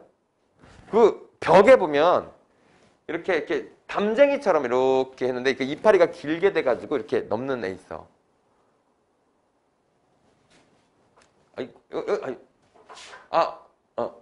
이파리 이렇게 생긴 애 있잖아, 이렇게. 몰라. 내가 식물학자도 아니고 이거 알면 뭐 할 거야. 아니, 되게 가늘고 긴 이파리인데 얘가 담쟁이처럼 벽을 타고 넘는 건 아니고 약간 좀 가늘어 가지들이. 그래서 되게 약간 좀 되게 잘 자라는 애 있어. 잘 자라는 애라 생각해. 늘어진 가지가 담을 넘을 때 그건 수양 가지만의 일은 아니었을 것이다. 모두가 힘을 합쳐서 한 일이었겠지. 이런 얘기야. 가지 혼자서는 하나씩 떨기만 했을 텐데 모두가 힘을 합쳐서 이렇게 담을 넘었을 거야. 이렇게 얘기했어. 근데 여기서부터 뭐냐. 이렇게 힘을 합치는 것도 중요하지만 더 중요한 게 뭐냐면 닷새 내리고 고집센 비에다가 동그라미. 고집센 비, 폭설. 비와 폭설, 비 부분의 두 번째 줄에 폭설이 있죠? 이거는 원래는 되게 부정적인 거잖아. 그치? 근데 거기다가 이렇게 동그라미 두 개에다가 시련이라고 쓰시고 긍정적 의미의 시련이야. 긍정적 의미의 시련이야. 그러니까 가시와 나시는 공통적으로 약간 부정적인 것들을 다 긍정적으로 묘사하고 있지? 그치? 비가 폭설이나 비가 아니었으면 담을 넘는 게 가지가 그렇게 신명나는 일이 아니었을 것이다 라는 거야. 여러분들이 이제 예를 들면 서울대를 얘기해보면 서울대에 가면 참 좋겠죠. 그렇죠? 서울대 가면 참 좋은데 만약에 서울대를 가위바위보로 해서 가는 학교라고 쳐봐. 그러니까 가위바위보에서 제일 잘하는 몇천 명이 서울대를 가는 거라고 쳐봐. 그러면 그렇게 해서 간 서울대가 자랑스럽겠니? 그렇지 않겠지? 그럼 우리가 서울대를 나왔다라고 하면 되게 이 사람이 참 공부 잘하는 사람이고 훌륭한 뭔가 좀 대단한 사람이다라고 생각하는 건 그 수많은 시련을 이겨내고 공부로 성공한 사람이라는 것 때문에 좋아하는 거잖아. 그치? 우리가 유재석 같은 사람을 굉장히 인정하는 건 몇십 년 동안 연예계에 있으면서 무슨 사건과 사고 없이 다른 사람을 도와주면서 훌륭한 연예계 생활을 해냈다는 점 때문에 그 사람을 굉장히 높이 평가하는 거잖아. 근데 가위바위보로 유재석이 될 수 있고 가위바위보로 사업에 성공할 수 있고 이렇게 되면 이 사람은 다 운이고 다 별거 아니잖아. 그러면 별로 이렇게 우리가 높이 평가를 안 하겠지. 자, 여기서 하는 얘기가 그거야. 고집센 비나 폭설 같은 시련을 다 이겨낸 것이 의미가 있는 것이지. 그러니까 담을 넘는다는 게 어떤 목적을 성취하는 거야. 근데 이런 고집센 비나 폭설과 같은 시련이 있었기 때문에 담을 넘는다는 것이 아름다운 것이다. 이런 얘기인 거지. 그치? 그래서 신명넌 일이 아니었을 것이다. 가지의 마음을 머무세우고 담 안에 가둬둔 저 금단의 담이 아니었으면 저렇게 담을 열 수 있다는 것을 꿈도 꾸지 못했을 거야. 누군가가 한계를 정해주고 목표를 정해줬으니까 그걸 넘기 위해서 여러 가지 시련을 이겨내는 그 과정이 아름다워지는 거다. 이런 얘기인 거지. 자, 그래서 맨 마지막이 좀 해석이 잘 안 되는 것 같아서 얘기하려고 하는 거야. 그러니까 목련가지라든가 감나무 가지라든가 줄장미, 목은 줄기라든가 담쟁이 줄기라든가. 자, 아까 있잖아. 수양이라고 하는 것은 하나의 예에 불과하니까 모든 것들이 다. 가지가 담을 넣을 때 가지에게 담은 무명의 획을 긋는 도박이자 도반이었을 것이다. 이렇게 얘기했잖아. 너희들이 이제 이게 이 정급별시가 실제로 설명한 내용이야, 이게. 어두운 방에 아무것도 없는 어두운 방이 있다고 생각해봐. 혼자서 거기에 평생을 사는 사람이 있어. 너무 재미없지 않겠어? 그치? 근데 누군가가 거기다가 선을 하나를 딱 거준 거야. 그것만으로도 이 사람은 너무 재밌는 거야. 왜? 넘을 수도 있고 밑으로 들어갈 수도 있고 그치? 그걸 만질 수도 있고 약간 이것만으로도 굉장히 즐거워진 거야. 그게 인간의 속성이라는 거지. 어떤 한 선을 딱 정해주면 그걸 넘고 이겨내고 하면서 우리가 굉장히 그 즐거움을 느낀다는 거야. 어떤 한계를 정해주는 것이. 그러니까 여기서 이제 담을 넘는다는 행위가 그런 거라는 거지. 담이라는 한계 혹은 시련이 있기 때문에 우리가 그걸 넘는 데 즐거움을 느끼는 것이다. 이런 얘기를 하시다는 겁니다. 도박이자 도반이었을 것이다는 너무 신경 쓰지 마세요. 작가가 잘못 썼다고 얘기했잖아. 자, 그러니까 이것도 이렇게 6번 문제만 조금 의미 있게 한번 볼게요. 자, 6번 문제. A와 B 모두 유사한 구조의 시구를 반복하여 시적 의미를 강화하겠다. 자, 이건 이거는 B 부분에서 닷새 내리고 내리던 고집센 비가 아니었으면 밤새 정부만 싸던 도련 폭설이 아니었으면 이 부분이 또 비슷한 유사한 문장 구조죠. 그렇지? 뭐 슬픔의 기쁨에게는 우리가 얘기할 필요도 없고요. 그렇죠? 자, 요거 근데 나머지가 우리가 별로 볼 게 없어 가지고 안 봐도 되겠다. 진짜로 이거 1번 보기에서 명사로 끝맺는 시행을 반복하여라고 했는데 자, 명사로 끝내는 게 여기 안 나와 있어요. 나와 있으면 저 한번 얘기를 할 텐데 안 나와 있어. 그래서 뭐 이게 예를 들면 이런 거야. 내가 너를 사랑하는 마음 하고 마침표. 그리고 네가 나를 사랑하는 마음. 그리고 어머니가 아들을 생각하는 마음. 그리고 산이 그 식물들을 키우는 마음. 그러니까 이런 식으로 쓰는 시 있죠. 그런 게 명사형 종결이야. 어떻게 마음 이렇게 서술어 없이 명사로 끝나는 그런 시가 이제 명사형 종결시인데 그거 있으면 보여주면 좋은데 이게 없어요. 자, 질문 있나요? 없으면 넘어갈게요. 자, 이거 금방 합니다. 자, 구운몽 볼게요. 김만중의 구운몽은 너무 유명한 작품인데 이걸 읽어본 사람은 많지 않아. 그치? 읽어봤니? 안 읽어봤지? 다빈 이거 읽어봤어? 안 읽어봤죠? 구운몽은 참 길어요. 근데 이거 길게 쓴 이유는 알죠? 김만중이 엄마 귀양 가면서 어머니 심심하지 않으라고 쓴 거잖아. 근데 너무 짧으면 금방 읽어버리시잖아. 그래서 길게 쓰신 거야.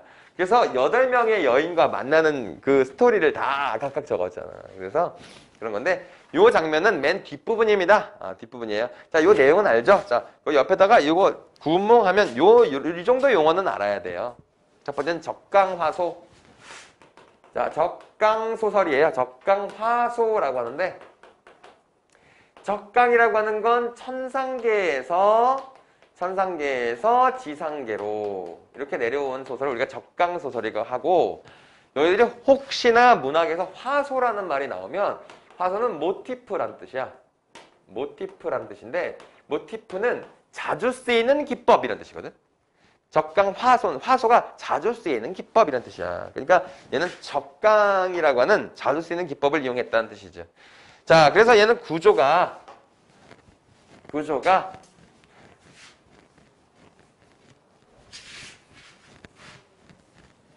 자, 하나 더 적으셔야 됩니다. 이게 첫 번째 구조면 두 번째는 이걸 몽자류라고 합니다.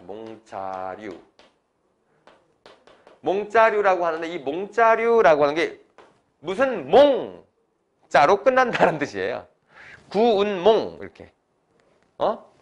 무슨 몽이 있지? 운영몽 이렇게. 무슨 몽자로 끝났다는 뜻이야. 이거랑 비교가 되는 게 뭐냐면 몽유록계가 있어. 몽자류가 있고 몽유록계가 있어. 무슨 몽유록 이렇게 끝나는 작품이 있고 무슨 몽 이렇게 끝나는 작품이 있거든. 이 몽자류 소설의 특징은 뭐냐면 이게 대부분 다 액자식 구조야.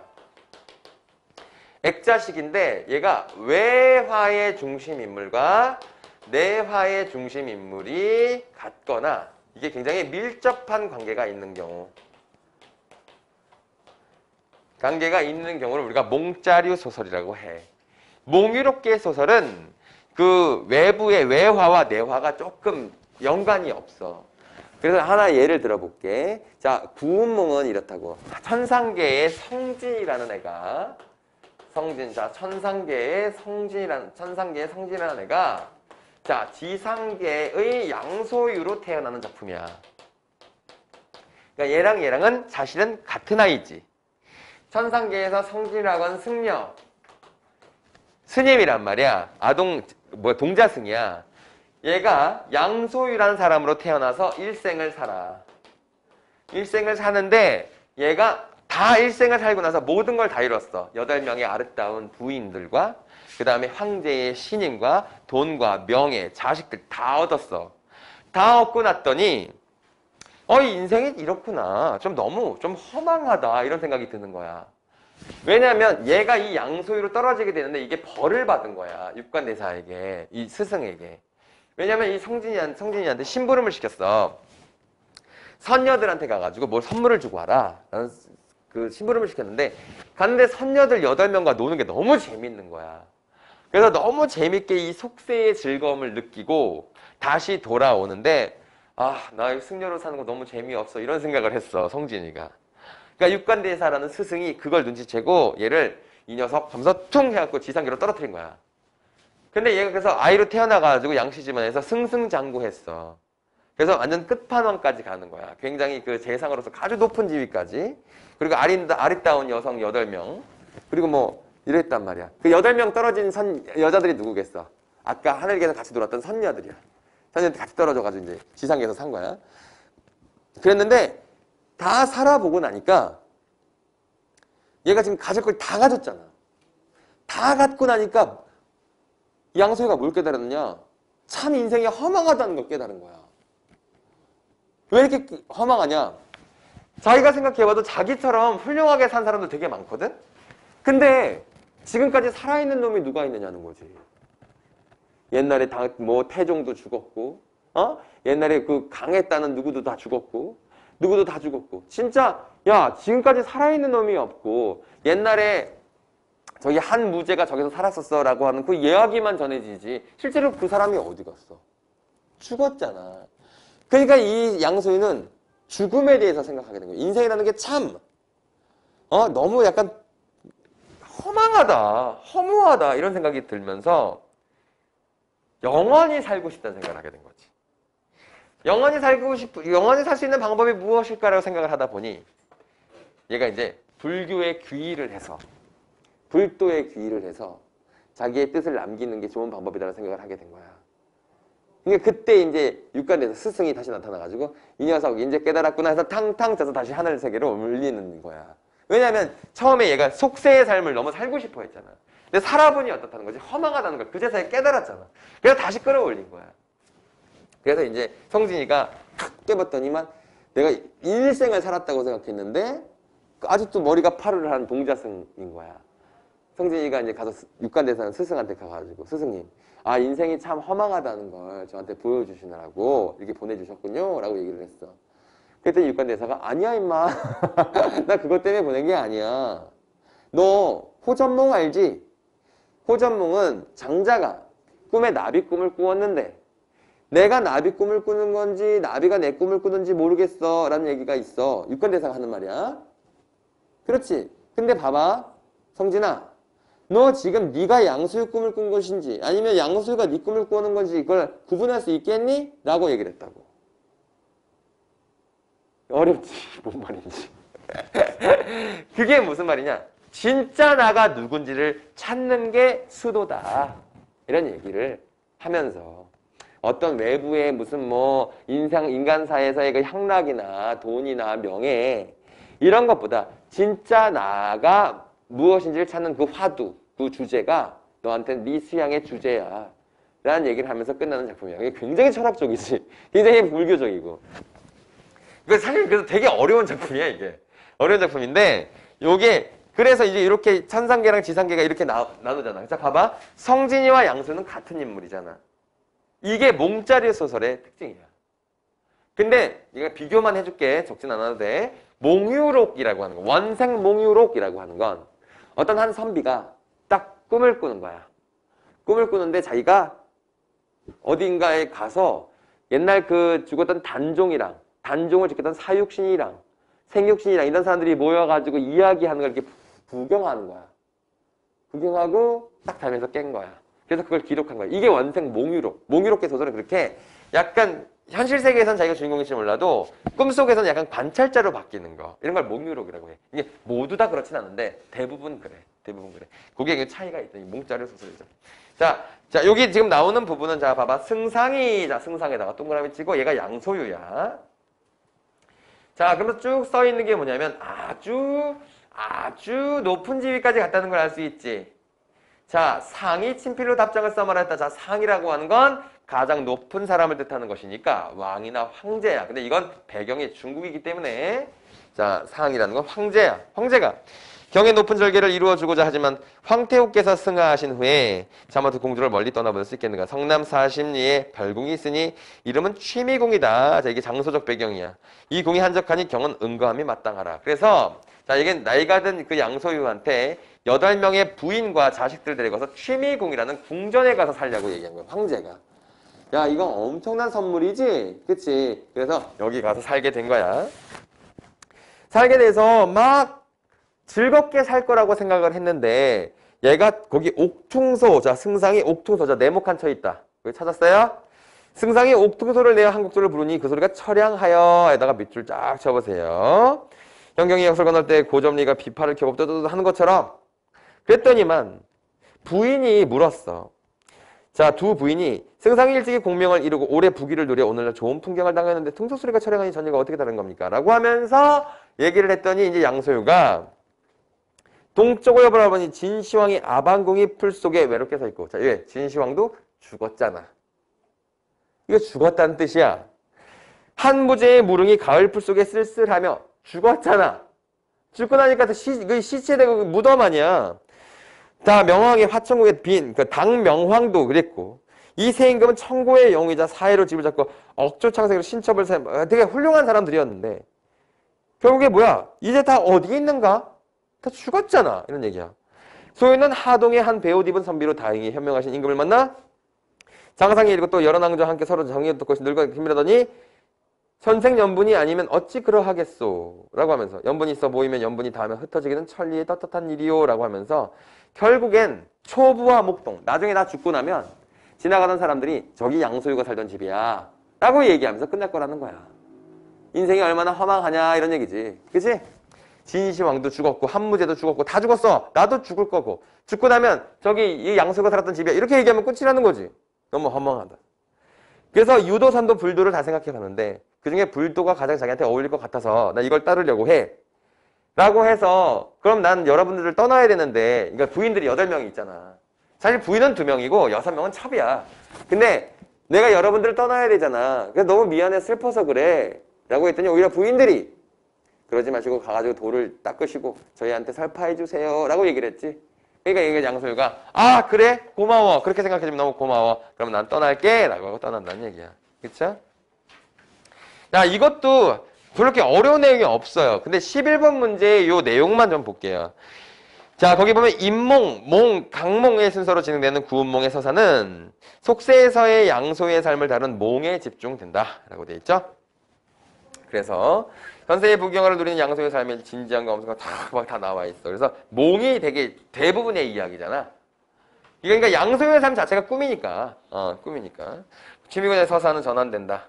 현세의 삶이 일장춘몽에 불과하며 현실과 꿈이 역시 별개가 아니라 강몽 이후의 깨달음을 예비한다. 그러니까 이 꿈속의 삶이 깨고 나서의 삶에도 영향을 미친다. 내가 아까 얘기했잖아. 이 몽자리의 구조가 외화와 내화가 밀접한 관계를 갖고 있다 했지? 그 얘기야 이게. 알겠죠? 자, 그게.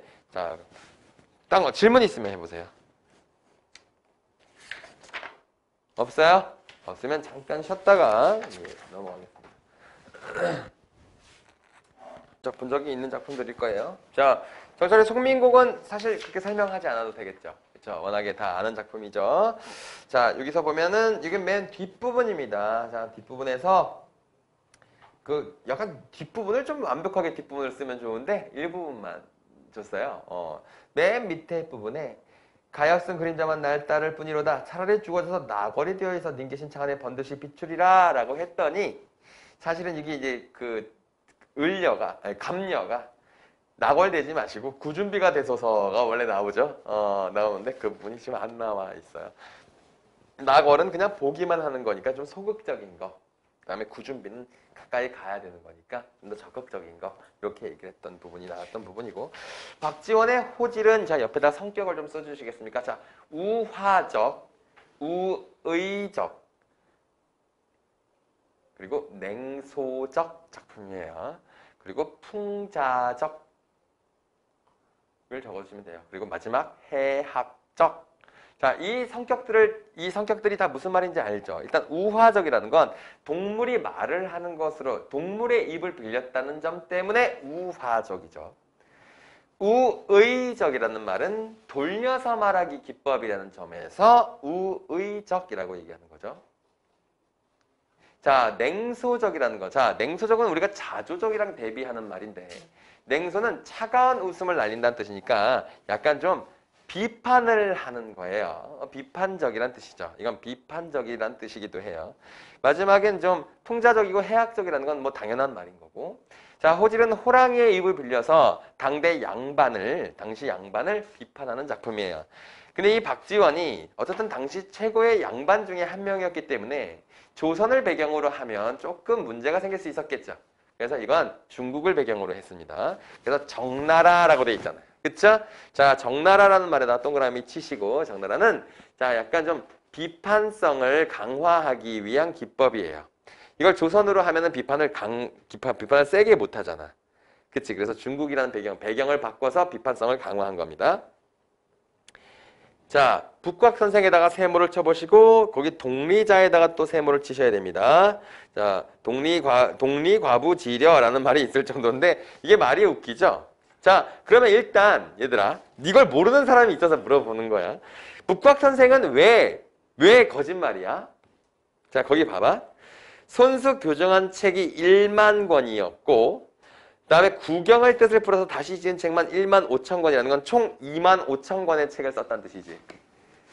이거 쓸 수가 있어? 야, 1년이 365일이야. 자, 30년 동안 하루에 한 권씩 써도 10,000권 쓰는 거야. 그렇지? 그런데 2만 5천 권은 60년을 하루에 한 권씩 써야 60년, 70년을 써야 되는 거잖아. 이게 말이 안 되지? 그러니까 이건 허풍쟁이란 뜻인 거야.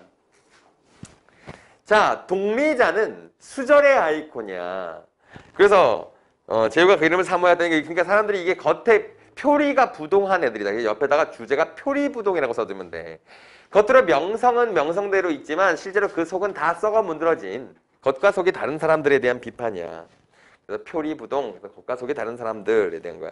자, 독리자는 미모의 과부가 있는데 절개를 가상히 여겼다라는 말이 있죠. 거기다가 밑줄을 쳐보세요. 이게 비판의 대상이야. 이게 왜 절개가 아니냐면 여기 아들들이 있어. 자, 여기 뭐 아들인데 그런데 그녀는 아들 5을 두었으니 그들은 저마다 다른 성을 가지고 있었다라고 했지. 자, 5명의 아들이 있는데 성이 다 다르다는 말이 무슨 말이야? 남자들이 다 달랐다는 얘기잖아. 그렇지? 어딘지 모르겠어? 아나? 거기야, 거기. 성이 다 다르니까 적어도 5명의 남자는 만난 거잖아. 게다가 이 북곽선생까지 하면 6명 아니야. 그치? 6명이야. 그래서 이거 지금 겉과 속이 다른, 그러니까 명성만 있고 그 안에는 그 껍데기뿐인 사람들을 얘기하는 거지. 그러니까 약간 좀 당대 양반들이 다 그랬다는 거야. 자, 그래서 이제 거기 오른쪽에 보면 5 형제가 문틈으로 들여다보니 독리자가 북곽선생에게 청하가지고 있었다. 라고 해서 이제 둘이 있는데 이 아들들이 저거 분명히 여우가 변신한 것이다. 라고 한 거지. 이 5 아들들은 무지한 백성들을 상징하는 사람들이야. 멍청한 백성들을 상징하는 사람들. 그래서 이게 거짓말일 거야. 라고 얘기를 하면서 얘를 잡아 죽이자. 라고 얘기했죠. 갔더니만 얘가 구덩이 썰이 빠졌는데 거기서 보니까 구덩이 그래서 쭉 도망을 쳤는데 도망을 치고서 이제 똥구덩이에 빠졌잖아. 하늘을 보니까 위에 저기 호랑이가 한 마리 있었지. 그래서 호랑이 간신히 기어올라 머리를 내밀고 바라보니 한 범이 있었다. 밑에서 오른쪽 끝에 맨 밑에서 네 번째 줄이야. 범이 길을 막고 있었다. 범이 오만상을 찌푸리고 구역질을 하며 코를 싸지고 머리를 왼편으로 돌리면서 한숨을 쉬고 말했다. 어허 유자여 구리도다 라고 얘기했잖아. 유자가 이제 유학자, 유학자들이 참 구리다 라는 얘기죠. 이게 약간 그 간접적으로 이게 동물의 입을 빌려서 당시 사대부들이 굉장히 좀 구리다는 얘기를 하는 거겠죠. 이게 참 의미가 있는 게 박지원이 당대 최고의 양반인데 이런 얘기를 썼다는 게 좀 신기한 거야. 박지원은 참 멋진 사람이에요. 멋진 사람이에요. 재밌는 쓴 사람이기도 하고. 자, 이것도 그렇게 어려운 문제가 없어요. 그러니까 뭔가 이렇게 여러분한테 도움이 될 수 있는 문제가 별로 없어. 내용 문제라 가지고 이것도 질문만 받을게요. 13에서 16번 약간 조금 이상했다 이런 거 있으시면 얘기해 보세요. 자, 없으면 13번 한 번만 딱 보겠습니다. 가와 나에 대한 설명으로 적절한 것은 이라고 했는데 자, 3번에 나에는 세간의 평판과 거리가 먼 인물들의 실상이 드러나 있다 라고 했는데 이게 학생들이 이게 내가 그 실상이 뭔지 이게 직접적으로 드러나 있지가 않아요. 그래서 옆에다가 이렇게 3번 옆에다가 간접적으로 드러나 있음이라고 쓰시면 돼요. 이건 직접적으로 드러낸 게 아니에요. 그래서 내가 그랬잖아. 25,000권을 썼다는 거 그거에서 우리가 얘가 거짓말쟁이구나라는 걸 알 수 있는 거고 그 다음에 성이 다른 각각 5 아들 요구에서 우리가 알 수 있었던 거잖아. 그러니까 직접 써 있는 게 아니죠? 그쵸? 그래서 간접적으로 제시돼 있어서 조금 어려운 겁니다. 자, 그래서 나머지는 틀린 보기라서 별거 없는 것이고 자, 질문 없어요? 넘어가도 되겠습니까? 자, 그럼 17에서 19번으로 갈게요. 자, 이거는 이제 그 조마이섬 이야기, 모래톱 이야기입니다. 자, 이거는 이제 저 옆에다가는 뭐라고 설명을 해두시면 되냐면, 자, 이건 첫 번째가 얘는 1인칭 관찰자 시점이에요. 자, 두 번째는 얘는 부분적 액자식 구조입니다. 액자식 구조. 그래서 서술자의 변경이 있습니다. 서술자의 변경이 있다. 이거 알아두시면 돼요. 자, 여기서는 서술자, 1인칭 관찰자가 누구냐면 선생입니다. 선생이 이제 건운의 학교의 선생님이에요. 그러니까 이 학교가, 이 구조가 또 옛날에는, 선생님도 이거 잘 몰라요. 모르는데, 그러니까 예전에 섬마을이 이제 요즘에는 섬마을에도 학교가 있을 거야. 나도 잘 모르겠어. 나도 섬마을에 가본 적 없어서 잘 모르는데 섬마을에는 학교가 없었나 봐. 그래서 이제 이게 조마이 섬이 주머니 모양으로 생긴 섬이다 해가지고 이렇게 생긴 섬이 하나 있어. 근데 여기가 무치야. 여기 무치야. 그러면 여기 이렇게 배를 타고 왔다 갔다 통학을 하는 건우라는 아이가 있었던 거야. 요 섬의 이름이 조마이 섬이야. 조마이 섬인데 여기 건우와 건우 할아버지인 갈밭새 영감 그리고 윤춘삼씨 이렇게 살고 있는 거야. 그러니까 여럿이 살고 있겠지만 그중에 여기에서의 중심 인물이야. 자, 건우가 이제 학교를 다니는 거야. 얘는 학생이겠지. 어린 학생이야. 근데 여기는 선생이 처음에 건우라는 아이가 너무 까칠스러운 거야. 까칠한 거야. 근데 예전에는 가정방문이라는 게 있었어. 너희 요즘에 그런 거 없지. 선생님이 너네 집에 오는 일이 어딨어. 근데 가정방문이라는 게 있었어. 그래서 이제 이 선생님이 건우네 집을 가정방문한 거야. 봤더니 이 집이 되게 건우에 대한 교육열이 되게 높고 막 이런 사람이었는데 이 섬 자체가 되게 기구한 운명을 가지고 있는 섬이라는 걸 알게 된 거야. 그게 앞부분에, 중략 부분 앞부분에 써 있는 거야. 여기서 농사를 짓고 사는 이 삶의 터전에서 살고 있는 사람들은 분명히 존재해. 그런데 여기는 계속해서 소유자가 바뀌는 땅이었던 거지. 그러니까 권력자들이나 돈 많은 사람들, 이런 사람들, 일제강점기 때는 친일파들, 그리고 약간 이렇게 계속 이게 바뀐 거야. 그러면서 여기서 이제 죽일 놈들 막 이렇게 욕하잖아. 건우 할아버지는 자 밑에서 하나, 둘, 셋, 넷, 5번째 줄. 중략 앞에 밑에서 5번째 줄. 건우를 그렇게 해서 다시 국회의원. 다음은 하천부지의 매립학을 유력자. 이런 식으로 소유자가 둔갑되어 간 사연들을 들먹거리더니 이 꼴이 되고 보니 선조 때부터 둑을 만들고 물과 싸워 살아온 우리들은 대관절 어찌 되는 거요? 여기에 삶의 터전을 삼고 있는 사람들은 도대체 어떻게 되는 거야? 맨날 이렇게 소유자가 계속 바뀌잖아. 걔들의 입맛에 따라서 계속 바뀌잖아. 그치? 자, 그런 얘기가 있었는데, 자, 중력 부분 중에서 낙동강 일대에 수십 년 만에 폭우가 쏟아지고, 나는 건우의 안부가 걱정돼요. 자, 나라는 게 1인칭이잖아. 선생이지. 걱정되어 조마의 섬 쪽으로 향하여 윤춘삼 씨를 만나게 된다. 그래서 윤춘삼 씨를 집이고 뭐고 다 있는 게 목숨 들어 건졌지만은 그 바람에 갈바세 영감이 또 안 끌려갔는기요. 자, 갈바세 영감에다가 동그라미 치고 얘가 건우의 할아버지야. 이 건우 할아버지가 잡혀갔다는 거야. 자, 그러면서 여기는 자 봐봐. 따옴표가 나오고 있지. 그래서 서술자인 나와 윤춘삼 씨의 대화야. 윤춘삼 씨는 갈바세 영감의 친구야. 자, 같이 얘기를 하는데 어떤 일이 있었다라고 하면서 그런데 와, 자 오른쪽 페이지 위에 세 번째 줄입니다. 그런데 와 건우 할아버지를 끌고 가는 거냐고요. 윤춘삼 씨는 그제야 소주를 한 잔 훅 들이키고 다음을 계속했다라고 하면서 서술자 변경이 나타나는 거야. 그렇지? 왜? 이건 이제 윤춘삼 씨의 말을 정리한 거야. 근데 윤춘삼 씨가 그 자리에 현장에 있었는지는 모르겠으나 여기 갈바세 영감의 상황을 굉장히 디테일하게 묘사를 해놨어. 그래서 쭉 설명을 하는데 거기 이제 그 갈바세 영감의 말을 생각해봐봐. 야, 이 개 같은 놈아. 사람의 목숨이 중하냐 내 놈들의 욕심이 중하냐 이렇게 얘기한 거지. 자, 이 갈바세 영감이 지금 무슨 일이 있었던 거냐면 자, 여기에 저수지가 이렇게 있고 저수지를 이렇게 막아놓은 게 있었어. 자, 그런데 이 저수지를 왜 만들어놨느냐 하면 여기 유력자가 이 땅을 갖게 됐다고 했잖아. 그러면 여기가 그래도 농사를 짓는 땅으로서 가치를 가지려면 저수지가 있어야 되는 거야. 그래서 저수지를 그냥 대충 만들어 놓은 거지. 근데 이 저수지를 이렇게 만들어 놓으면 사실은 농사 짓는 데는 편리할지 몰라도 이렇게 홍수가 나면 난리가 나. 왜? 둑을 딱 튼튼하게 쌓아놓으면 상관이 없는데 둑이 튼튼하지 않을 경우 얘가 무너지잖아. 이렇게 팍 무너지면 여기가 다 수장돼 버리는 거야. 그러니까 사람들이 다 죽을 수도 있어. 그래서 폭우가 쏟아지면서 이 갈바세 영감인 이 건우 할아버지가 이 둑을 미리 무너뜨리려고 했던 거야. 근데 이 유력자들은 이게 있어야지 돈의 가치가 올라가다 보니까 못 무너뜨리게 한 거지. 그걸 싸우다가 갈바세 영감이 이 말을 한 거지. 야, 개 같은 놈아, 사람의 목숨이 중하냐 네 놈들 욕심이 중하냐 하면서 여기서 말도 채 끝나기 전에 덜렁 그자를 물속에 퇴지를 해버렸다. 집어 던졌다는 뜻이야.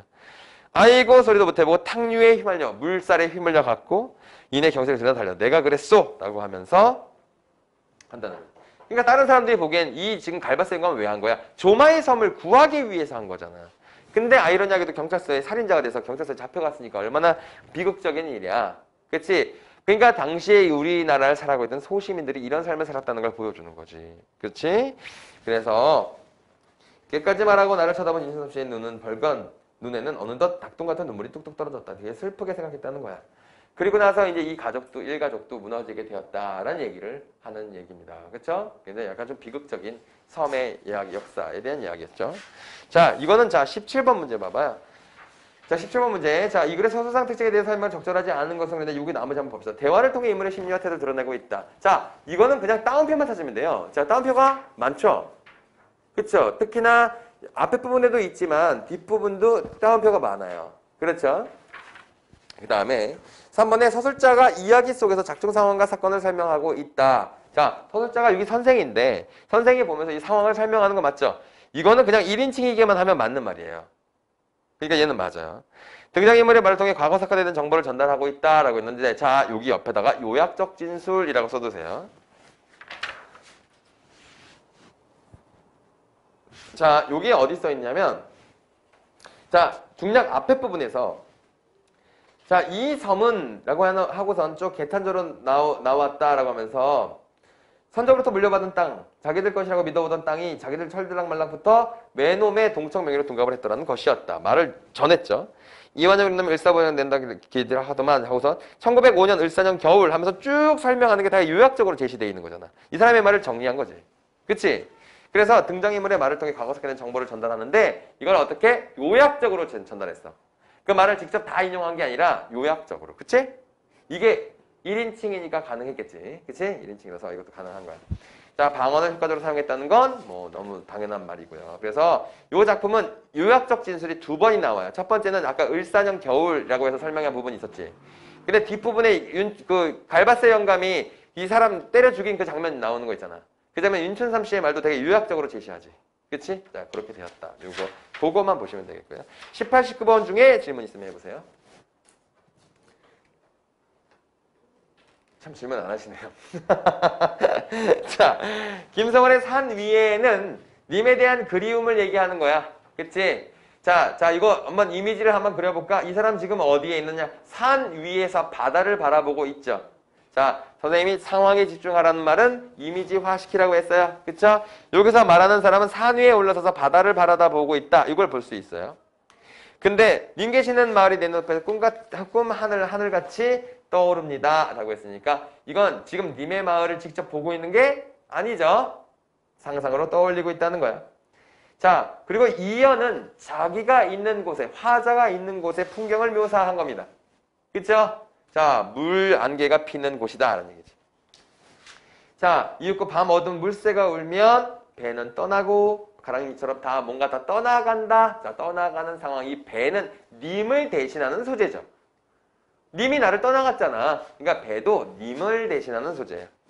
나는 혼자라고 해서 혼자에다가 외로움이라고 쓰시면 되고, 밤을 새우고 아침에 붉은 볕에 봄을 씻으며 솔곳이 떴노라면 님 계신 창 아래 가는 물노래. 그러니까 내가 직접 갈 수는 없고, 자, 물노래라고 하는 건 화자를 대신하는 소재죠. 화자를 대신하는 소재로 보내고 있어. 흔들어 깨우치는 물노래는 내 님이 놀라 일어나 찾으신대도. 그러니까 내가 물노래를 보냈어. 근데 내 님이 그 물노래를 들었어. 그렇지만 내가 보낸 줄은 모르실 거라는 얘기지. 그치? 내 몸은 산 위에서. 그 산 위에서 고이 깊어 잠들어 다 모릅니다. 그리고 나도 모를 거라는 거야. 그러니까 서로 이렇게 너무 단절된 것을 강조하고 있죠. 그다음에 나 같은 경우에는 자, 이거는 자, 설악산 대청봉에 올라 있다는 거. 자, 장소적 배경이 보이죠. 그렇죠? 자, 그러면서 이제 거기서 보이는 풍경을 얘기하는데, 자, 산 위에서 보는 풍경이 있고, 그 다음에 그러다라고 하는 니은 부분이 있어요. 그쵸? 자, 이거 장소의 이동이에요. 그쵸? 자, 대청봉에 올라 있다가 그러다 속초에 내려와 해서 장소가 이동된 거야. 자, 그러면 속초, 자, 대청봉에 올라에다가 뭐라고 쓰면요? 원경이라고 쓰시고, 그러다 속초에 내려와서 하룻밤을 묵으며에다가 근경이라고 쓰시면 돼요. 자, 이게 대비되는 겁니다. 자, 그러니까 뭔가 원경에서 보면 이게 이 자연이 되게 크게 보이는 거야. 바다를 내려와 보면 온통 세상이 다 보이는 것 같고, 속속들이 알 것도 같았어. 그러니까 뭔가 다 크게 보이니까 다 예뻐 보이기도 하고, 그치? 자, 근데 막상 내려와서 보니까 이 사람들은 어때? 다 늙은 함경도 아주머니들과 노래해서 소주도 마시고 피나민 신세 타령도 듣고 어때? 삶은 다 아웅다웅 살고 있지. 그러니까 좀 더 치열하지, 그치? 멀리서 보는 것보다 훨씬 더 치열해. 앞다구니도 듣고 마늘 장수와 신랑이도 하고. 자, 그러니까 우린 너무 멀리서만, 맨 마지막 두 줄 봐봐. 너무 멀리서만 보고 있는 것은 아닐까, 아니면 너무 가까이서만 보고 있는 것은 아닐까, 이렇게 얘기했잖아. 그치? 자, 이건 유사한 문장 구조 반복이지. 자, 그런데 이거는 너무 가까이서 보면 어떻게 보면 비극일 수도 있고, 그치? 너무 힘들고 아웅다웅하고 바쁜 삶일 수도 있고, 너무 멀리서 보면 또 너무 평온하고. 그러니까 우리는 여기 중간 어디선가에 봐야 되는 것 아닐까라는 얘기야. 그쵸? 자, 그런 얘기였습니다. 자, 요거는, 자, 20번에 답이 4번이잖아요. 가는 동일한 종결 어미를 반복했다. 나는 유사한 형식의 구문을 반복하였다. 자, 이거 다 보이죠? 뭐뭐산 들이며. 자, 이런 것들을 동일한 종결어미나 유사한 형식의 구문이라는 건 요거 찾으라고 나오면 방식은 똑같아요. 오른쪽 끝에만 쭉 훑어보면 된다 그랬지. 쭉 훑어봤더니 뭐뭐 비읍니다 반복돼 있고, 그 다음에 나에서는 뭐뭐 산들이며 뭐뭐 마을들이며 뭐 이렇게 돼 있잖아. 딱 보이잖아. 그걸로 얘가 맞다는 건 알 수가 있어요. 자, 1번 보기에서 명시적 청자라는 말이 나옵니다. 자, 명시적 청자는 어머니 누구야 이렇게 부르는 말이 있어야 됩니다. 자, 그러니까 여기는 명시적 청자가 없죠. 그쵸? 명시적 청자는 시에서 보면 어머니, 저는 이렇게 얘기하는 거 있잖아. 당신, 당신은 이렇게. 자, 어머니, 누구야, 당신 이런 말들이 명확하게 나와야 명시적 청자가 있는 겁니다. 나머지 말들은 너희들 다 아는 말들일 것 같아서 넘어가겠습니다. 자, 요거 질문 있으면 해보세요. 21에서 23번 사이에. 없어요? 없으면 다음 작품입니다. 24에서 27번. 허난설원의 규원가가 있고 김농리의 만월이 있습니다. 자, 규원가는 전에 한번 한 적이 있어요. 그래서 이 규원가 넘어가겠습니다. 자, 김동리의 만월이라고 하는 시래. 만월이라고 하는 이 작품은 결국엔 보름달이라고 하는 걸 예찬하는 내용이에요. 사람들은, 그러니까 어떤 사람은 반달이나 초생달이나 금음달도 좋아한다는 거야. 왜? 만월이 되는 과정의 아름다움. 이런 것들을 좋아하는 사람도 있어. 하지만 난 만월이 제일 좋아. 이렇게 얘기하는 거야. 만월이 제일 좋아. 만월이 있으면 모두가 꽉 차 있는 것 같아. 그래서 그냥 예찬하는 내용이야. 이거 너무 쉬운 내용이니까 안 읽어도 되죠? 그래서 이것도 되게 금방금방 할 수 있는 겁니다. 자, 질문, 이것도 질문해보세요. 이거 어려운 내용이 없어요, 여기도. 어디? 26번에 객관적 상관물. 객관적 상관물이 왜 맞느냐 이거 얘기해달라는 거지? 그쵸?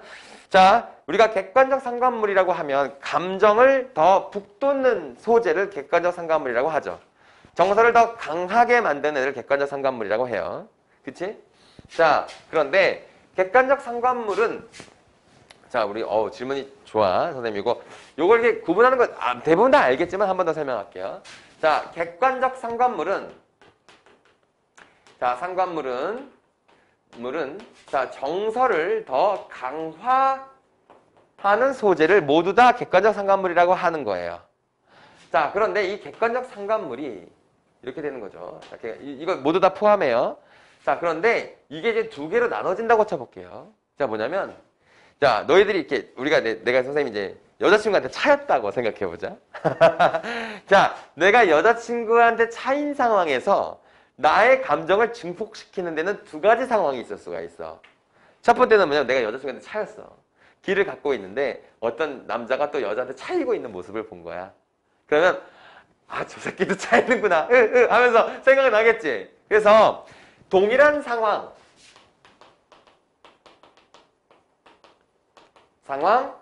동일한 감정. 자, 요 상황에서도 정서가 강화되지 않겠어? 그렇지. 자, 근데 실제로는 더 빡치는 건 뭐냐면 내가 지금 여자친구한테 차였어. 근데 걷고 있는데 저기서 두 남자가 막 뽀뽀하고 손잡고 막 난리가 났어. 좋대. 기분 진짜 역같죠? 자, 어때? 상반된 상황.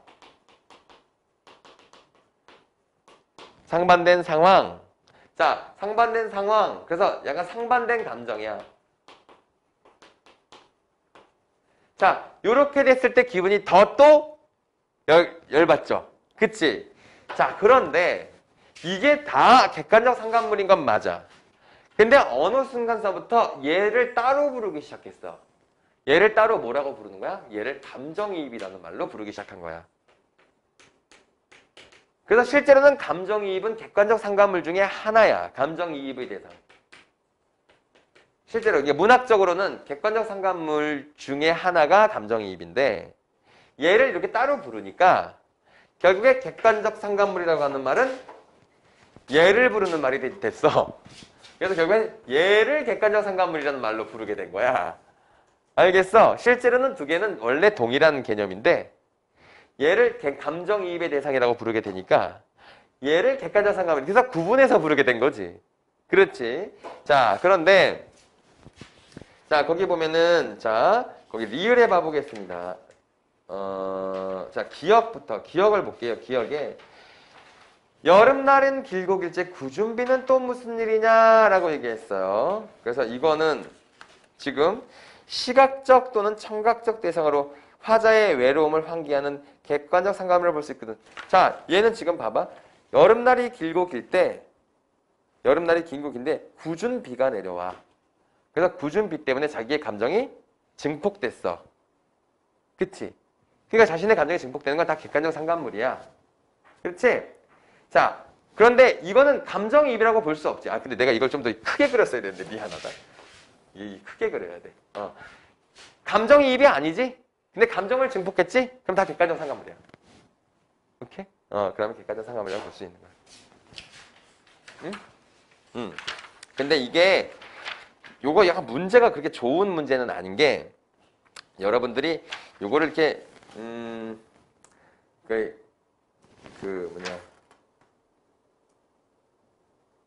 자, 거기 보면 2번 보기를 봐봐. 니은은 실소리야.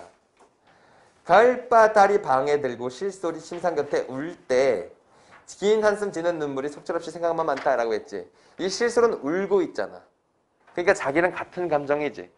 상황이 같은 감정으로 지금 놀고 있다고 생각하고 있는 거지. 그래서 얘는 그래서 감정이입이라고 부르는데, 그래서 거기 보면 청각적 대상으로 화자의 쓸쓸함이 이입된 객관적 상감을 볼 수 있고 이라고 했는데, 이게 쓸쓸함이 이입된 객관적 상감을 얘가 감정이입의 대상이란 뜻이야. 오케이? 말을 조금 애매하게 써놨지. 얘는 감정이입. 그러니까 아마도 지금 제 하은이가 질문한 건, 선생님 이거 감정이입이라고 얘기를 하는 거예요, 객관적 상감물이라고 얘기하는 거예요 라고 하는 걸 구분이 잘 안 가서 질문했을 거라고.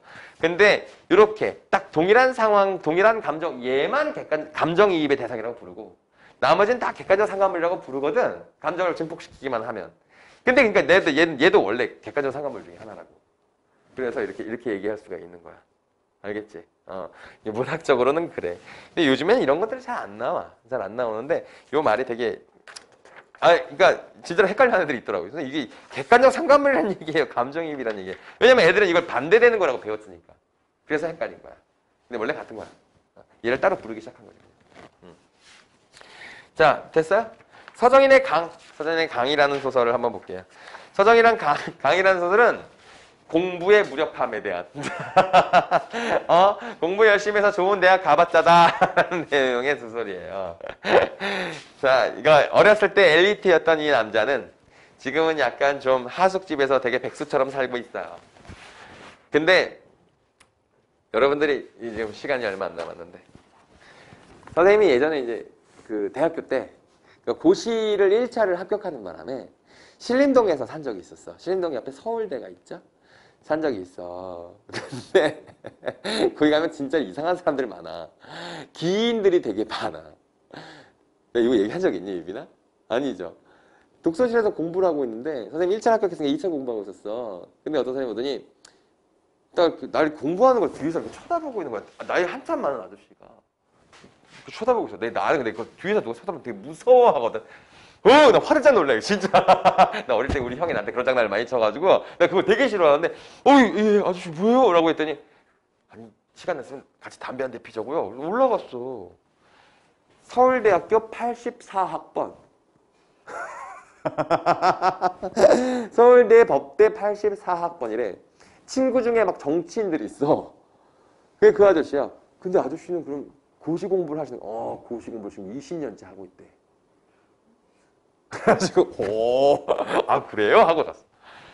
그러고선 친구가 놀러 와가지고 당구장에 갔더니 당구장에 당구를 치고 있는데 사람들이 누가 들어오니까 사람들이 다 인사를 해. 그거 봤더니 그 아저씨가 딱 들어오는 거야. 뭐지? 그랬더니 20년간 그 당구장에서 가장 높은 스코어를 기록한 아저씨래. 그래서 모든 사람이 알아. 그래가지고 와, 이 신기한 사람들이 있구나. 이거 말고도 되게 많아. 그리고서 이제 어느 날 거기 뒤에 산이 있어. 관악산이 있거든. 관악산에 내가 선생님 운동을 좀 해야 되잖아. 그래서 이제 저녁 때 이게 산책을 했어. 산 위로 밥 먹고 신고증이 있을 때 산책을 싹 올라가는데 거기에 이렇게 머리 탁 길고 이렇게 좀 뭔가 도인 같은 아저씨가 있는 거야. 그래서 막 거기 되게 웃긴 게 관악산은 산 중턱에 헬스장이 있어. 그러니까 야외 헬스장이 있어. 거기서 어떤 아저씨 몸 되게 좋아 막 벤치 프레스하고 막 이런 거여서 이렇게 있는데 그 아저씨가 아무도 없어. 나밖에 안 갔어. 나밖에 없어. 그랬더니 무슨 공부하는 사람이냐? 그래서 무슨 공부한다 그랬더니 내가 서울대학교 81학번이라고. 그런 사람이 진짜 많아. 그리고 어떤 사람 아저씨는 독서실에 또 만난 아저씨야. 그러니까 보통 선생님 담배를 피다 보니까 이제 거기서 만나서 말을 많이 걸어, 아저씨들이. 외롭잖아, 그 아저씨들. 근데 자기가 술집 사장이래. 그래서 그 술집을 운영하면서 공부를 한다는 거야. 저녁 때 놀러 오래, 자기네 술집에. 싸게 드릴게, 이러는 거야. 그래가지고, 네. 하고서 이제, 근데 같이 공부하는 친구들 있잖아. 친구들이랑. 내가 한 잔 살게. 가자. 해가지고 이제 올라갔어. 근데 한참을 올라가는데 안 나오는 거예요, 술집에. 근데 한참 올라갔더니, 어떤 게 그 코팅된 종이 있지. 코팅된 종이로 두정이네라고 써 있어. 이름이 우리 정두정인가? 이름이 되게 신기한 이름이었어, 그 아저씨 이름이. 이렇게 코팅된 이름으로 이렇게 뭐가 이렇게 딱 벽에 붙어 있어. 봤더니 차고야. 차고에 형광등 켜놓고 장사를 하고 있는 거야. 그래서 이 아저씨 뭐지? 라고 해가지고 딱 갔어. 갔는데 친구들이 맞잖아. 그랬더니 아이스박스에서 소주를 꺼내서 이렇게 주시는 거야. 근데 잠깐만 기다리래. 내가 맛있는 요리를 해준대. 그랬더니 그 후라이팬에다가 브루스타 켜가지고 막 이렇게 막 볶아. 그래서 주셔. 근데 우리들은 뭐 신림동에서 잠깐 뭐 한 1년 정도 머무르고 가는 사람이니까 신기하다 하고서 이렇게 앉아 있었지. 다른 사람 같으면 뭐 이런 데가 다 있어 이랬겠지. 앉아 있는데 먹는데 이 음식을 어디선가 본 것 같은 거야. 이게 왜 익숙하지? 맛은 있어. 왜 익숙하지? 했더니 그 형은 서울대학교 91학번. 그 아저씨는 뭐 하는 사람이냐면 동네 신림동 고시식당이라는 게 되게 유행이야. 그러니까 뷔페식이야. 근데 한 끼에 3,000원 정도밖에 안 해. 그러니까 가가지고 뷔페식으로 밥을 먹는 거야. 근데 사람들이 그걸 다 먹진 않을 거 아니야. 고기 반찬 같은 것도 좀 남겠지. 그거를 싸게 사시는 거야, 그 형이. 그걸 싸게 가지고 이런 통에다 가서 밤에 술 먹는 사람들 술만 팔고 그걸 볶아서 파는 거야. 3,000원, 4,000원 이렇게. 그 차고 하나를 빌려가지고. 그런 낭인들이 많아. 근데 그런 생각하면서 내가 뭐냐면 그냥 공부를 잘하는 것만으로는 성공하기가 힘든 거다라는 걸 내가 그 형들 보면서 느꼈거든. 아니 얼마나 잘했겠어. 서울 법대를 다닌 사람. 아까 그 마지막에 이거 파는 사람이잖아. 이 사람은 서울대 화학과를 나와서 화학과 나와서 변리사 공부하다가 뭐 이렇게 됐대. 그런 거야. 그러니까 진짜로 이제 공부를 하는 것만으로 성공을 하기는 좀 힘든 세상이지, 그지? 그리고 이제 좀 자만했겠지. 자만했을 수도 있고. 그러니까 약간 좀 서울대를 간 사람들이 되게 머리도 좋고 공부를 잘할 거 아니야. 그치? 근데 그거 이외에 다른 것들에 대해서 되게 조금 어두운 사람들이 많더라고. 내가 느낌엔 그렇더라고. 그랬어요. 자, 서정이 강의라는 소설에서 그 B 부분이 그 얘기잖아. 그치? B에 나오는 부분이 너는 아마도 너희 학교의 천재일 테지 나도 그랬어. 이런 얘기야. 그래서 내가 좋은 대학도 가고 막 이렇게 했는데 참 나는 참 힘들게 살고 있다. 뭐 이런 얘기 하는 내용이죠. 자, 요거는 이게 관계가 조금 어려울 수도 있어요. 근데 이게 김씨, 그리고 학생, 그리고 무슨 거기 선생들이 나오고 막 그러는데 내가 이 책을 읽었거든. 이 책이 지금 무슨 내용이냐면 그 약간 알바 같은 선생을 하고 있는 어떤 사람과 그다음에 그 학교의 직원들, 이 사람들이 어떤 장례식장에 간 거야. 장례식장에 가서 술 한 잔 마시고 그러니까 또 다른 술로 이동하는 사이에 얘가 이제 여관에 들어갔는데 여관에서 한 소년을 보고 소년과 대화하는 내용이야. 이거 별 중요한 내용은 아니고 그런 내용. 이것도 그냥 28번 문제 요거는 이제 적절한 것은 이제 4번에 현재형 어미를 사용하여 인물의 행동과 내면 의식을 생동감 있게 제시하고 있다라고 되어 있는데 자, 현재형 어미를 사용하여라고 되어 있죠. 그치? 현재형 어미를 사용하여. 자, 현재형 어미를 사용한 자 모양이다. 치운다. 이거는 딱 끝에만 딱딱 보면 되죠. 그치? 그래서 현재형 어미를 사용했다. 이게 좀 잘 보이는 거고 나머지는 다 다른 내가 저 설명을 다 한 적이 있어요. 자, 5번 보기에서 서로 다른 공간에서 동시에 벌어진 사건을 병렬적으로 제시하여 입체성을 드러낸다. 선생님이 저번에 입체성을 설명한 적이 있었어. 입체성 설명했던 거 기억나? 입체적 서술이라고 하면 입체적 서술 방식이라고 하면 그건 역순행적 구성이라는 뜻인데 일반적으로 입체적 서술, 입체적이라고 하는 말을 하면 한 사건을 동시에 여러 군데서 보던가 아니면 여러 사건을 이렇게 병렬적으로 구성하던가 이런 것들을 입체적이라고 한다라는 얘기를 내가 써준 적이 있었거든. 그 얘기가 여기서 나오죠. 그쵸? 자, 그런데 이건 여기서는 아니었던 거니까 다음은 4번이죠. 자, 질문 없으신가요? 질문 없으시면 마지막에 훈계자손가만 볼게요. 오후가는 또 너무 좀 유명한 어차피 시간도 없으니까 두 개 합시다. 이봐 아이들아 내 말 들어 배우거라. 어버이 효도하고 어른을 공경하여 일상의 효제를 닦아 어진 이름을 얻어라. 이렇게 얘기했어요. 자, 아이들아 내 말 좀 잘 배워라. 효해라 이런 얘기고. 자, 6장에서는 자, 그런 일을 몰라 하고 뉘우쳐 다시 마라. 자, 한 번 잘못했으면 다시는 그런 일을 하지 마라 하는 얘기고. 8장에서는 욕심난다 하고 몹쓸 일, 자, 욕심 때문에 나쁜 일 하지 말아라. 자, 나는 잊었어도 남이 그 모습을 보느니라. 요즘에는 반대로 얘기하잖아. 남들은 못 봤어도 네가 알잖아 이렇게 얘기하지. 그치? 근데 여기 좀 반대로 얘기하는. 그 장에서 일어나 세수하고 부모께 문안하라. 효해라 이런 얘기야. 모셔서 공경하여 섬기도록 글 배워 읽어 못 미칠 듯 하여라. 거기 이 마지막 말이 무슨 뜻이냐면 좌우에서 모셔서 공경하여 섬기오되 여가의 글 배워 읽어 못 미칠 듯 하여라 라고 했는데 여가 시간에 글을 배우면 너가 그 글 공부에 끝이 되지 못하니까 글 공부에서 성공을 하지 못한다 이런 얘기야. 그러니까 갑자기 약간 좀 일관성이 없는 얘기를 해서 좀 무슨 말인가 했을 거예요.